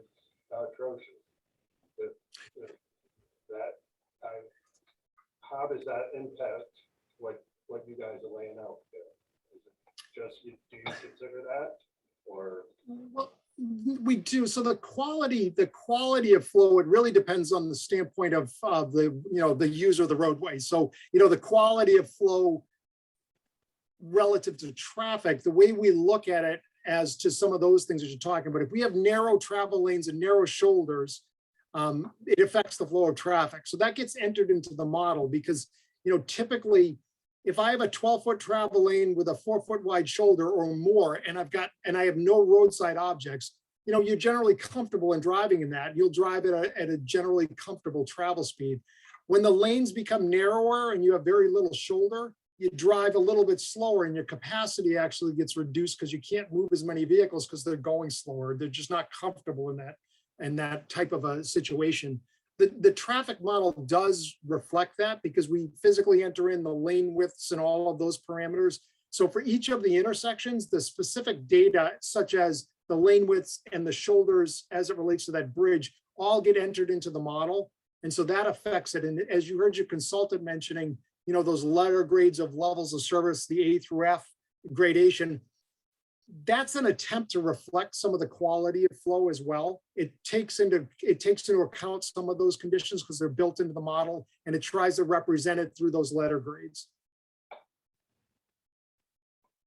I mean, in the end, the added traffic would hasten the demise of the quality of the road. So I would imagine, so it would be part of your project, rehabbing these infrastructure items, or, like replacing a bridge there, or, trying to make the road as accessible and strong as possible even before the traffic goes, or would you wait till the traffic comes and the road disintegrates and then fix it? But I don't know. No, yeah. Well, so I think some of this, there's one of the reasons why Mass DOT is looking at the holistic impact of all of these projects on Route 20 is because at some point, it being a state highway, it's intended to carry large volumes of traffic. And for that reason, that's why, Mass DOT has jurisdiction of that roadway. So the town doesn't expend monies for the Route 20 corridor. The intent of what the state is doing along Route 20, as you know, is they're incrementally fixing that corridor all along it because development is happening up and down that Route 20 corridor. They're making sure that each project that goes in mitigates their impacts. However, the intent on the long-term infrastructure is that there's a large infrastructure investment that Mass DOT is making along that corridor. And it will include this section of Route 20. They just haven't gotten here yet, but they have plans to do that because you've seen they've done one section in Charlton already. They're in the process of doing the southern section from Richardson Quarter down to Route 12. They'll also be doing this. They're getting to this section. And so the thought is that, yes, there's a longer term infrastructure improvement that involves replacement of that bridge, as well as including pedestrian and bicycle accommodations, that you're seeing them advancing along the corridor. That's something that's going to happen as a result of these projects being constructed in the corridor because of the fact that it's generating tax revenue for the Commonwealth. And then that tax revenue results in the need for infrastructure improvements that they're going to do in this area. So it's planned, and that those kind of improvements like a bridge replacement are probably more of a longer term Mass DOT project that's going to go through this area. Thank you, Jeff. Anyone else from the board have a question? Actually, one question I am probably not only to get Robert on, like he brought up before that these numbers based on how the ships are being proposed to operate. And I don't know, it's not the traffic consultant, but anybody else can commit to what the tenant would agree to as far as shift operations is being proposed in the traffic analysis. Because if they would change even by an hour, it's going to have a significant impact on the traffic based on what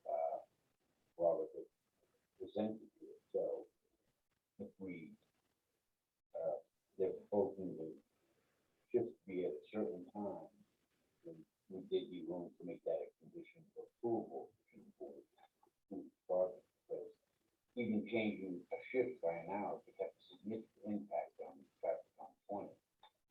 You know, we're approving based on what we're being told, but if that was to change, that's a significant impact. It's something I'd like to talk to my clients about. Obviously, flexibility Yeah, I mean, we is have- really, I'm not really happy with important, the and consider- yeah, so I totally understand the question, but I would really like to discuss it internally, and I'd be happy to get back to you, but I understand the concern. All right, anything else from the board? All right, since we have the chief down here, do you have any comments? or anything? Agree. Yeah. I support these projects. Okay. I think they're gonna do a lot of wonderful things for the town. Yep. Having said that, I have needs too. We're a 20-man London Police Department. Yep. Of which I've got probably about 15 people assigned to patrol. Of those 15, that they're 24/7, so that kind of gives me like 5 people per shift. Ballpark. Vacation days, personal days, sick days, injuries. Yep. Oftentimes too often, puts 2 people on the road. This is like the treehouse effect. Yeah. There's going to be more volume, more accidents, but we just need to prepare for that. And it's very difficult, there's residents calling all over town, everybody's street is important to them, the speeders and everything else like that. But these projects, if there's an accident, like 2 ball players are out, they're committed. And it's an accident, and they're there to, I just caution that we may need some resources, but then as we progress, and these things are good for the community, we haven't grown exponentially. The fire department, Falford was probably double in size. We haven't. So I told you I'd be brief. Okay, thanks. Just to the chief's point, and you don't have to stay to listen. No, you don't have to even stay to listen. It's okay. One of the points we made since we first came here in March was the benefits to the town. And one of them was the increase in tax revenue, which even on the equalization over the front point is measured in millions of dollars, even during the equalization period. That money becomes a decision for the town how to expend it. Whether you spend it on operations and personnel, you spend it on capital, you spend it in different categories each year because it's going to be a renewing source. So part of the issue we see is that part of the role of this site being here and being a good neighbor and a part of the town is making that contribution to your tax base that you as the voters can decide how to spend. So we look forward to working with the chief through the project. Thank you, good luck. Ready to open up to the public? All right, anyone from the public who would like to have a question about traffic, I'd ask that you state your name and your address for the record. Go ahead. Sir, go ahead. Kevin Hunt, 27 Sturbridge Road. Mr. Michaud had mentioned that the letter grade would maintain at a D or better. Do we know what it currently would qualify as? Are we already at a D grade right now? Is it a C grade? Would we be going backwards?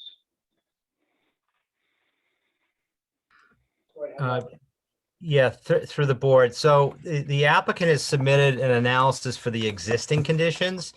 And those existing conditions include signals that are not currently coordinated and could probably operate better than they currently do. But to give you a sense, and this is in the submitted report that the applicant provided in table 9, actually, that there are by and large, level of service C or D operations for each one of the intersections along the corridor. But I want to emphasize that while that analysis shows that letter grade rating, there are queues that currently occur along that road. And I want there to be an understanding that there's level of service designation, and then there's vehicle queuing. And I've heard anecdotally,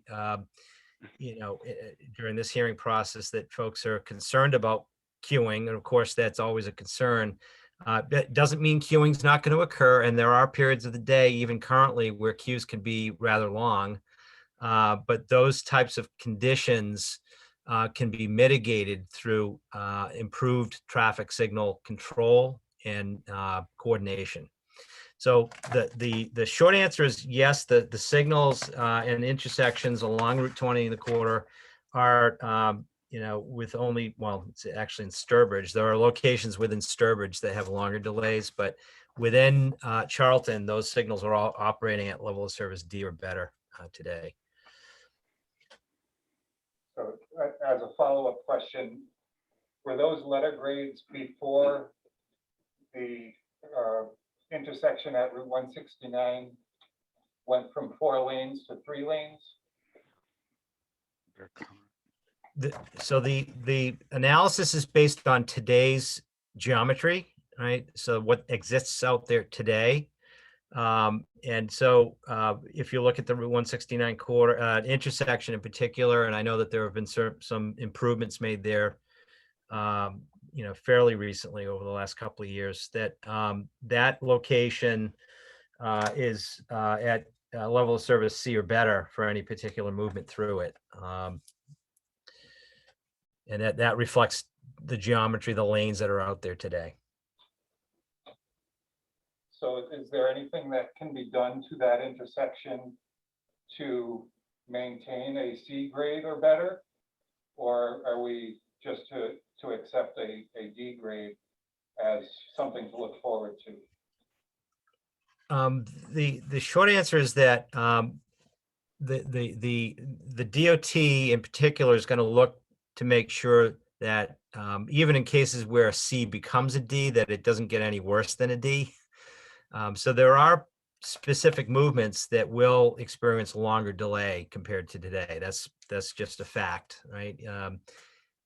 So where eastbound traffic or westbound traffic flow on Route 20 at Route 169 might currently experience a delay of 20 seconds, that might increase under this proposal, along with the traffic that's being generated by other projects. 241, the warehouse down the road, and other projects even in Sturbridge are going to also cumulatively add traffic to the Route 20 corridor. So that combination of traffic will increase delays along Route 20. But the idea here is that the delays, even in cases where they go up from existing conditions, should be no greater than a level of service D along the corridor, and that's what the analysis is showing. That will be an outcome of making sure that the signals are equipped with the latest technology to reduce or minimize those delays. And any of the improvements, actually physical improvements to the roadway in terms of widening lanes, adding a lane, dividing the highway in any places, things like that? And Jeff can weigh in on this as well, but the only physical improvements would really relate to the signalized driveway at Route 20 itself, where there'll be an exclusive left turn lane that's built to accommodate that movement into the property, and a right turn lane, I believe, as well into the property and the driveway itself. So there will be some physical modifications to that section of Route 20 to include those additional lanes, as well as the equipment for the signals. But beyond that location, the geometry, the lanes that are out there today will remain as they are. That's correct. We are making some signal changes to the signal indications at the Route 31 intersection, and we'll include some pavement marking changes as well. But physically adding travel lanes other than at the access points into the property, we're not proposing it, nor has the analysis shown that we need to do that.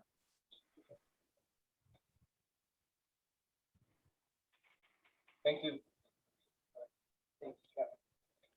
Mr. Chairman, Yes, yes, Kurt Meskis, Mr. Chairman. yes. Curtis, go right ahead. So I provided some comments to the board through the site plan review process, and I suggest to the board and to the applicant that it may be advantageous to them and the traffic in the community that they make those adaptive traffic control improvements as early as possible in the project, rather than waiting to just before they open. If that is possible, given the technology that's available. But as both consultants have have said that there are, these traffic control improvements would improve what we have now. And with a 1.5-year construction project going on, any improvements to what we have now certainly would help our conditions that we have now. Hey, thank you, Alex. Yeah, I would have to again talk to Jeff about it. I think Okay. it has to do with when our DOT permits come through. It's a slightly longer process, but we can certainly look at the timing of that, Okay. yeah. Thank you very much. Thank you for bringing that up, Kurt. Are there any other questions from the public?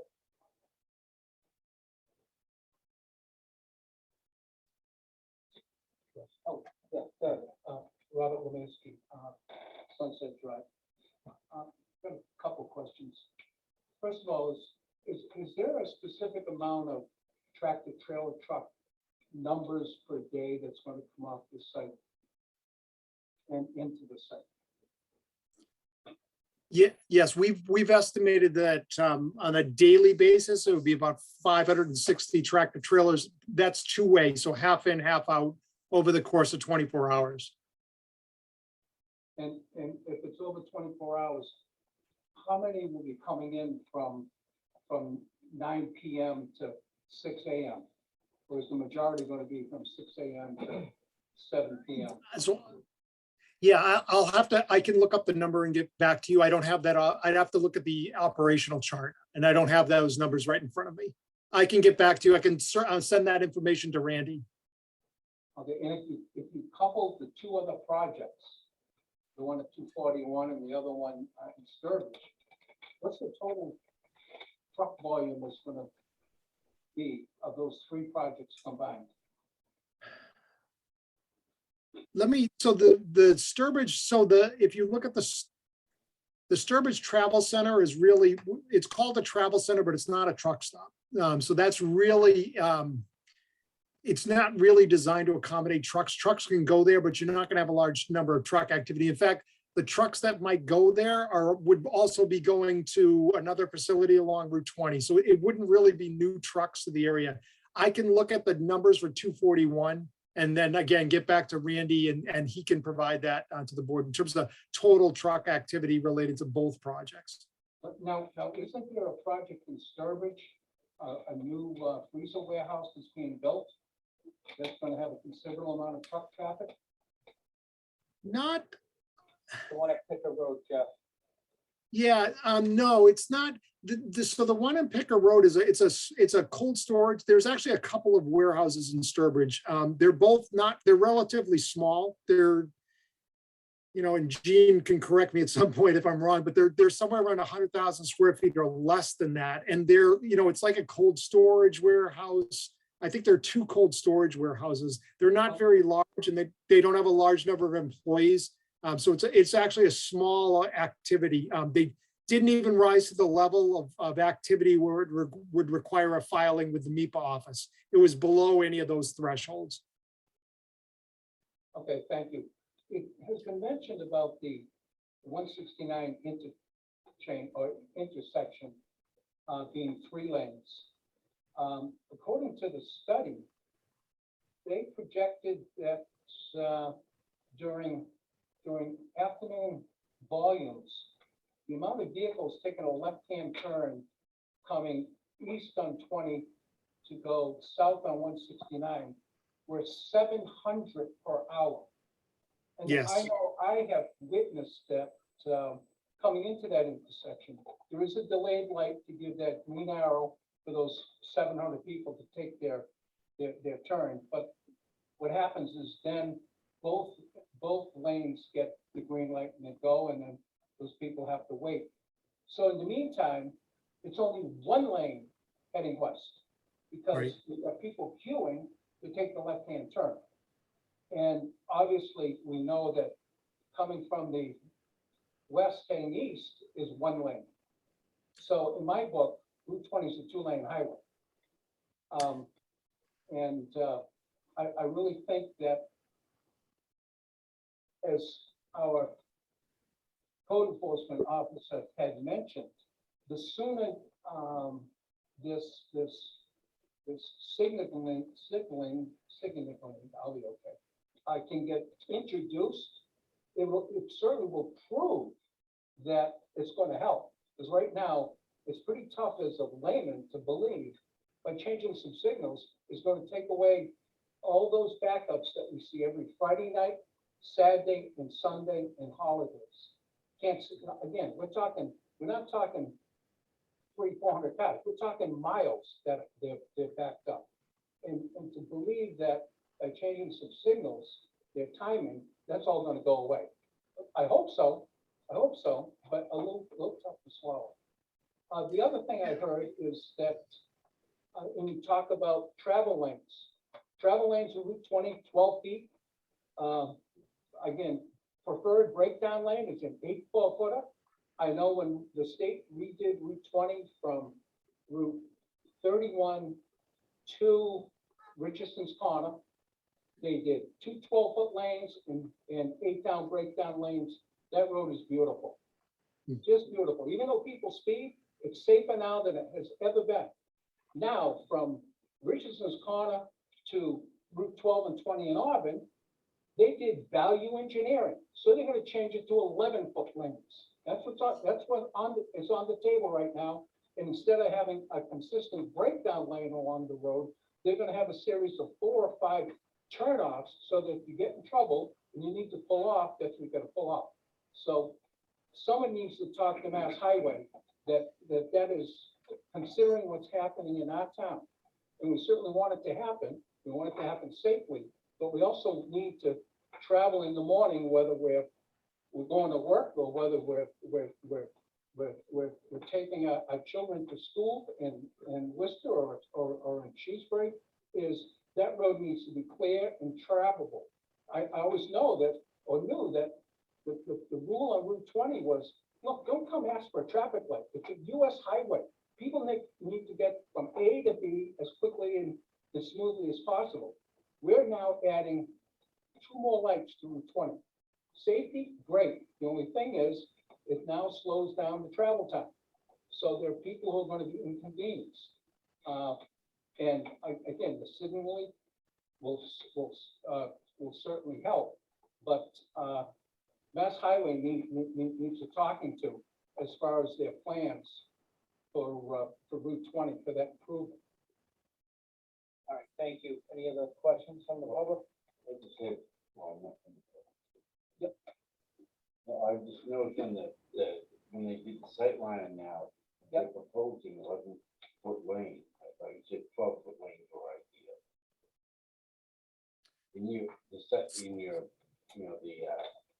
Plan for the sight line. Yes. You have it marked out as 11-foot lane.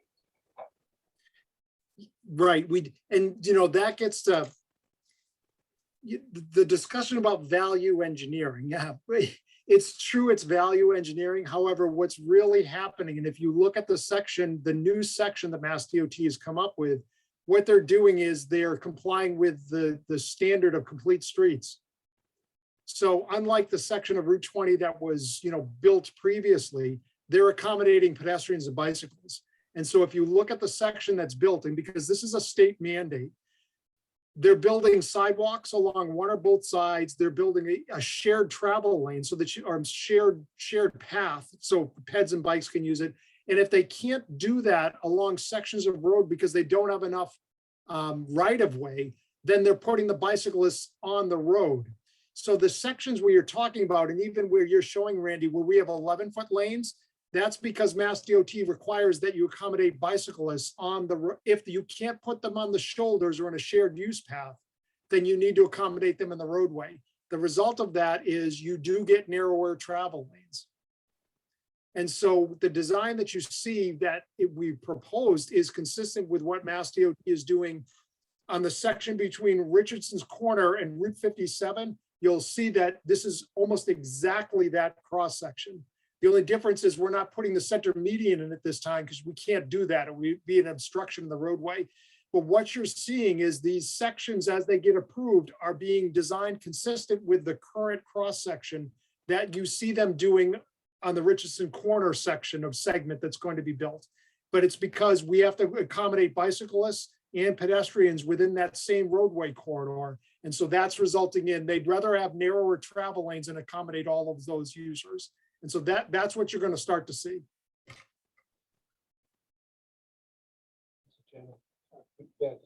Sorry, it doesn't pertain to the project. All right, any other questions from the public? Hi, yeah, this is Shelley Starr. I'm at 64 Southbridge Road. I'm adjacent to the development site. I thought I had read somewhere about a potential widening of 169, and I'm not sure if this is the meeting where we would talk about what the impact on residential frontage would be.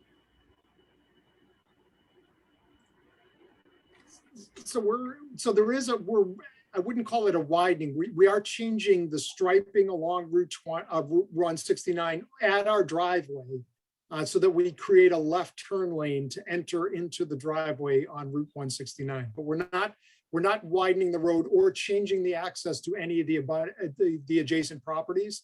So whatever access you currently have, you will continue to enjoy that access. And we're not widening the road. We're restriping it. Okay, and so if there's a designated left-hand turn lane, what do we anticipate the queuing to be? So I'm literally 2 doors down from this. So will there be cars queued in front of my driveway, preventing my access to my own driveway? Let me just take a look and see what that number looks like.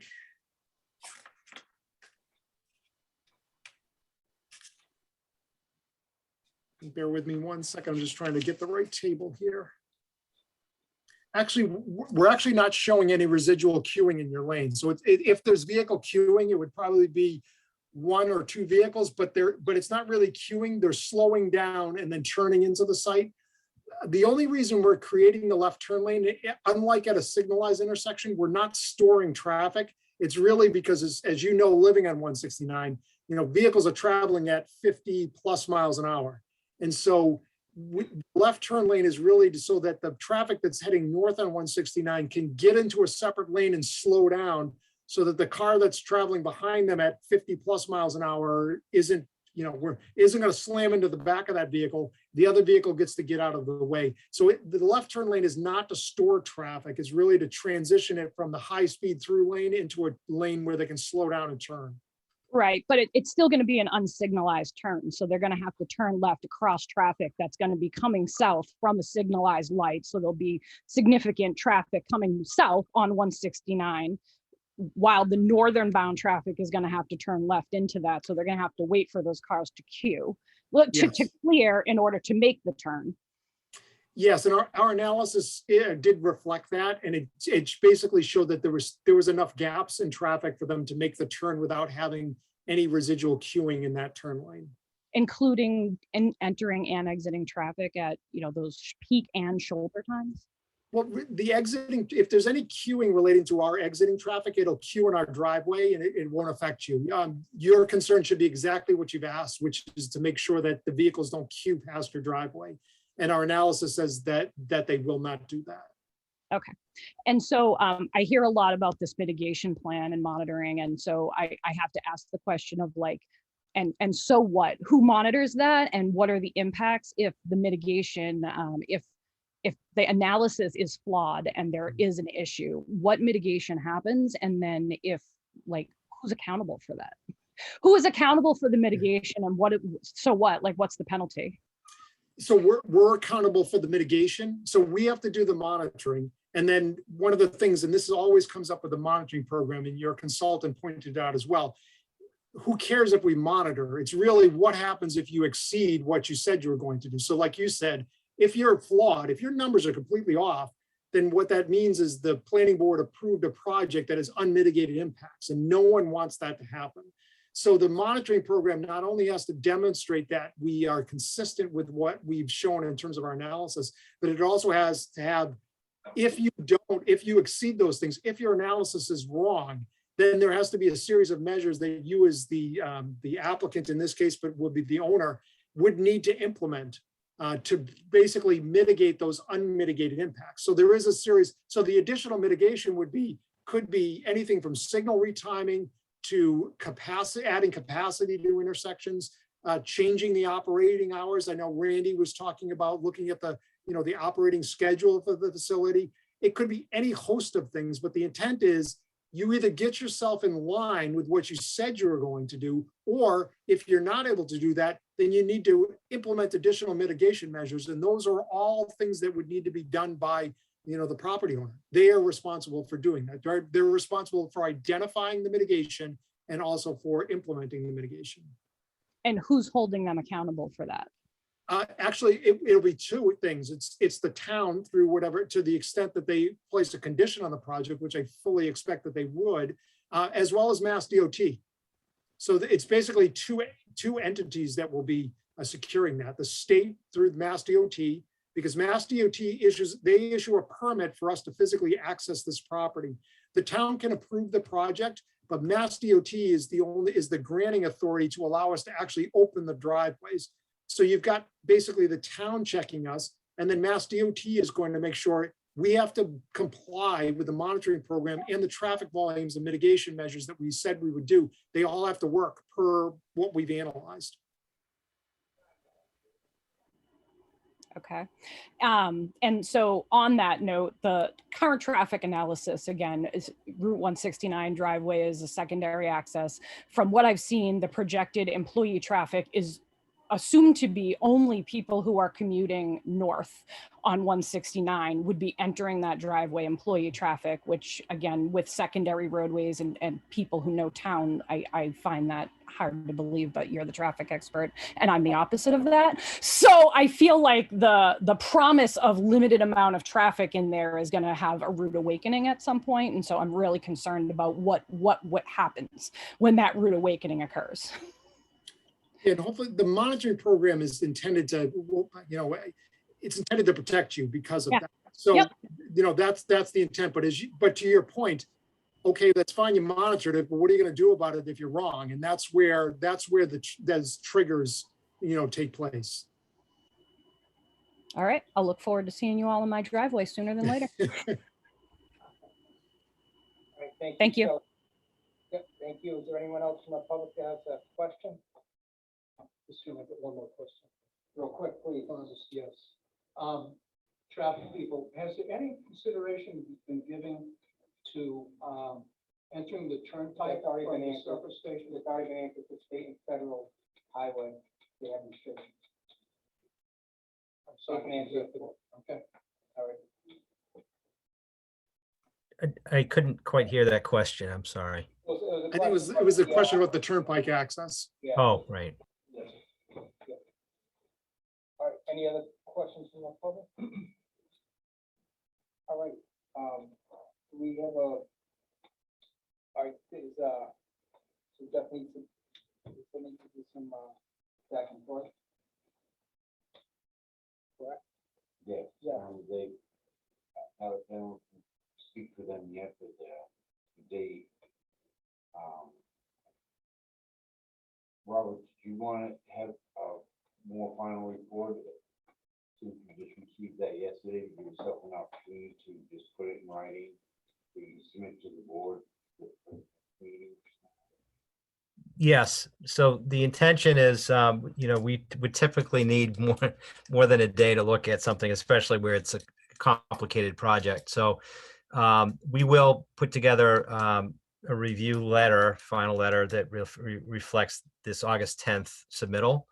The August 10th submittal did include a couple of points that of information that aren't included in the response yet. They're pending.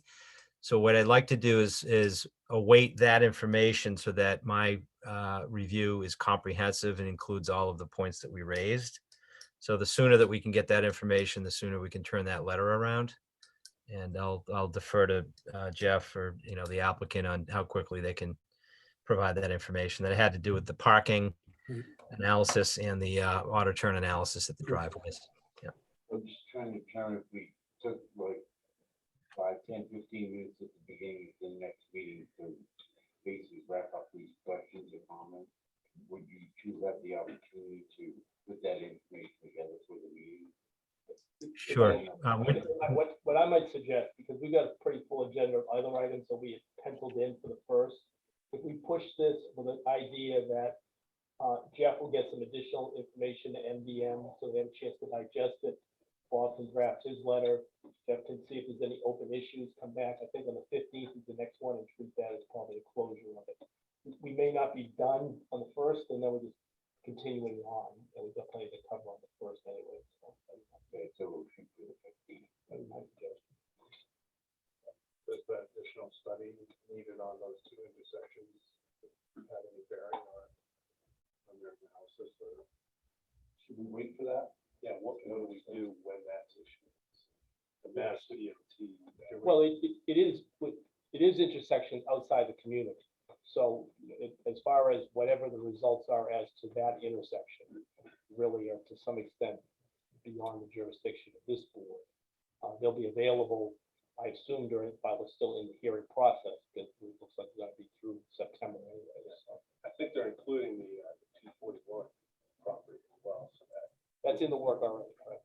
but that would be included in that DOT review report, so the jurisdiction of this body. Maybe I misunderstood. When you said the other intersections, I thought you were referring to the ones in Sturbridge, which, Yeah, I read the report. It seems like Mass DOT wants them to be included in this, in your proposal, in your traffic study for this project. So I would think we would need to, seems like let all the data come in, so we could get just the final report to say go or. well, the two process will always run independently. It's not anticipated that during the course of the special hearing process, we'll have closure with Mass DOT in any fashion. So there won't be a closeout of Mass DOT. It'll be a condition, I assume, of your approval that we'll have to get Mass DOT access. Yeah, we have to get it. Findings of that study. The entire MEPA process has to be completed before Mass DOT can do it. To the extent it's helpful, Mr. Chairman, the traffic study for this project includes all of those other development projects. The traffic from all those other projects is included in the traffic analysis. The difference is that those other projects did not include this project because it was not filed at the time that those traffic studies were prepared. But the traffic study for this project is the comprehensive study that includes all of those other development projects. So the only difference is that Mass DOT asked that we add more intersections in Sturbridge that weren't studied, as well as the driveway to 241. But the traffic analysis for this project includes the traffic volumes from all of those other development projects. So you're not going to see any changes in the traffic numbers. The only thing you'll see is some additional intersections to the Sturbridge side, but the traffic volumes that were in this study are not going to change. Thank you, Jeff. So next meeting will be September 1st. So on the other motion to continue the public hearing to September 1st at 7 o'clock, Randy? Yes, well, we've seen, Yeah, we had a technical engineering also, but this was a big meeting, so we can put the acoustics on a different, I mean, we had several placeholders for overflow. So I can move acoustics to whenever is appropriate, but if I had to guess, probably, we do have a full agenda for next time too, so I can put it later. But I can also talk to Langdon and we can see how much time it's going to take. But we do also have to do a peer review for that meeting as well. So that's September 1st, 7 o'clock. We'll continue the public hearing on. Make a motion. Yep. Just completing public hearing. Yep. Okay. All right, all those in favor? Aye. All right, we're all in favor. Thank you. I know. No, roll call. So Randy, I'll send you an updated schedule to post Yeah. topics, okay, so we can make sure everyone knows what we're trying to discuss. All right, next up. Thank you. What's that big one? Next up, Thank we you. have- Thank you, Robert. Thank you. Thank you. Good night. Next up, we have MGL Chapter 61A partial release request for 52 Sturbridge Road, with the Kelsey Family Realty Trust. So take no action. The recommendation to the board is that the planning board takes no action. They take no action. Basically, they're allowed 6 months. Still goes to the Board of Selectmen. Correct. Yeah, I We'll do the final right, treasury and then this. Right, I think, I don't think there's any requirement or use for that property for the town. But they're not putting a fire station there. planning board. Public, yeah, public, safety building. So yeah, I take a motion that we, recommend that house gets reduced to 6 months. Give a second. Second. All right, all those in favor? Aye. Aye. Aye. It's unanimous. All right, next up is the zoning bylaw diagnostic review with CMRPC consultant Dave Trevor. It needs to continue to September 1st. So this is getting pushed out, so there's probably not much of a chance that this is gonna make it to the November No, I mean, special town meeting. yeah, one of the problems is that we lost, Yeah. and they covered the whole, Yeah. in the middle of things with, anticipated, so. In that COVID, I'm trying to get it back on track. We have, the use table part of it, everything's done, now we're focusing on definition, but, trying to get it coordinated so we can do something that we, so, especially in summertime. Would it make sense to throw another meeting in there to get this done? It's just the date available, that's the fact. I would have to run it past him and see what his availability is and make it back. I can let the board know. We're never gonna have enough time in. No, yeah, it's gonna normally to tackle this, so Yeah. we need to throw another meeting Maybe in. do a special meeting. Special office. Really a workshop. Yeah. How long now? We're back to November 19th now for the town meeting. Yes, So what, 30 days or 60 days? 30 days. So if we get it done by the middle of October, technically, we're going to be warm. And even if, the board doesn't have to vote on it, we don't have to, we have to have our public hearing, but we don't have to vote on it. So we have some real. But I'm all for a special meeting, just to. so they want to shoot for, well, I'll talk to Dave, but we're looking at September or possibly later this month. August, taken up by a lot. Yeah, I think probably September, the week of the 7th, Labor Day week, right? Mhm. People are available then or Is that all we're gonna do? That meeting? that's all we're gonna do. it That, Zoom? yeah, Maybe it's yeah. Zoom. I think we Could can do be Zoom, so that Yeah. might make it You could easier do for that. everyone. Yeah. Yeah. I've got nothing, that week, I'm not available the end of the week, so that week of the 5th, it's probably not a good week. It's Mondays out and Thursday and Friday out. I would only need 2 days. Okay. You want us to shop for the week of the or? Yes. I mean, if you want to go on the 8th, we can do that. What's the end of the 25th of August? Yeah. Yeah, that's open too. Got the next. Last full week and all. Yeah. 25th, 25th, 26th. The week, I'm not. I'm available other nights than Wednesday also, especially if it's Zooms. So, if anybody's got anything that they want to work around that week. we got his availability. Yeah. check with him. Okay.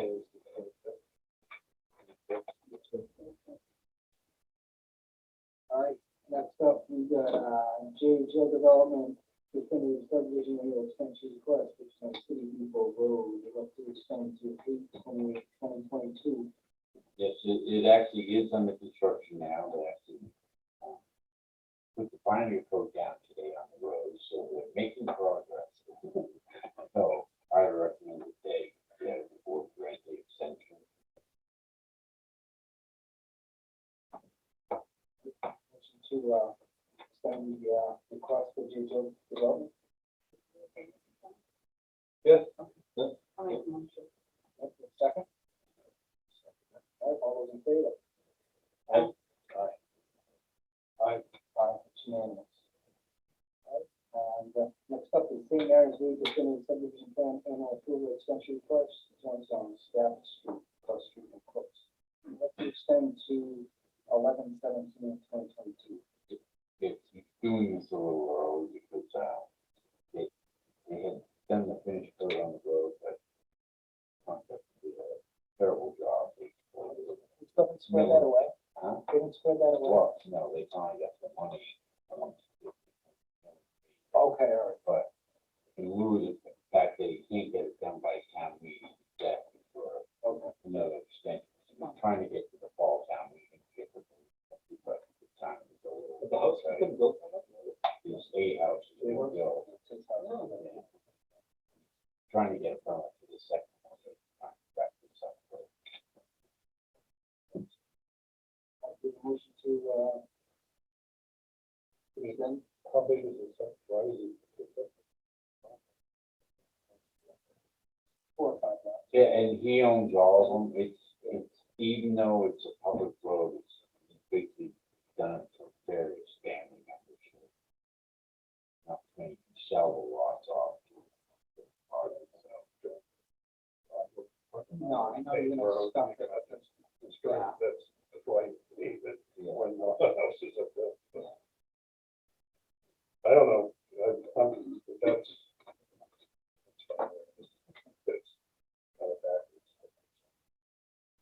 I give a motion to, grant the extension. So moved. All right, all those in favor? Aye. Aye. No, Aye. matter of principle. No problem. Okay. He's road in York, not that. Yeah. Yeah. All right, next up, discussion with Mr. Lance and possible zoning bylaw change to allow manufactured homes on the 55 and over community. Mr. Chairman, a couple things, based on the time of the evening, and also the lack of not having what I need to have ready, so that everyone can have a full understanding of the concept, which will include a video. I'd like to put it out to the next meeting if it's possible. Put it on September 1st meeting. Yeah, what, 8:30? Well, 8 o'clock. How long? We'll go with 8 o'clock because we'll start right off. 8 o'clock. 8 o'clock, September 1st, give me about 20 minutes. It definitely feel that you want them, we'll put it in. Yeah. We have a pretty full life. I'll give you 20 minutes, yeah. 20 minutes, yeah. Do we have a pretty full meeting that night already? I mean, are we gonna have, are we gonna run into the same situation here where we wanna go out to the 15th? Well, What else is on the agenda that night so far? it's the stormwater with the That's it. water, and I mean, that's the Is that water mentioned, yeah. Okay. We're gonna have a, field change for North Screw, solar, but that's very minor. Okay. So, I'll take a look at it. No. It's probably gonna end up. I say we give them 15. Put it into 20 minutes. Yeah. No problem. And I heard the plan to go this one, to go beyond 9 p.m. Yes. Jump. Thank you. No problem. All right. Next up, we got a Point Central Mass Regional Plan Annual Planning Board Delegate, first year of 2022. Right now, you're the delegate, right? I can stay on if you want me to, it's not a problem, most of the meetings, I can sit in meetings, and you can usually attend. Yeah, I'm okay. the board would have to, take a vote to appoint Gene All right, so, No, that, yeah, yeah, Central Mass Regional. Make a motion to appoint Sam Vincent to the Central Mass Planning Board for the year 2022. all right. No, I'll second that. All right, all those in favor?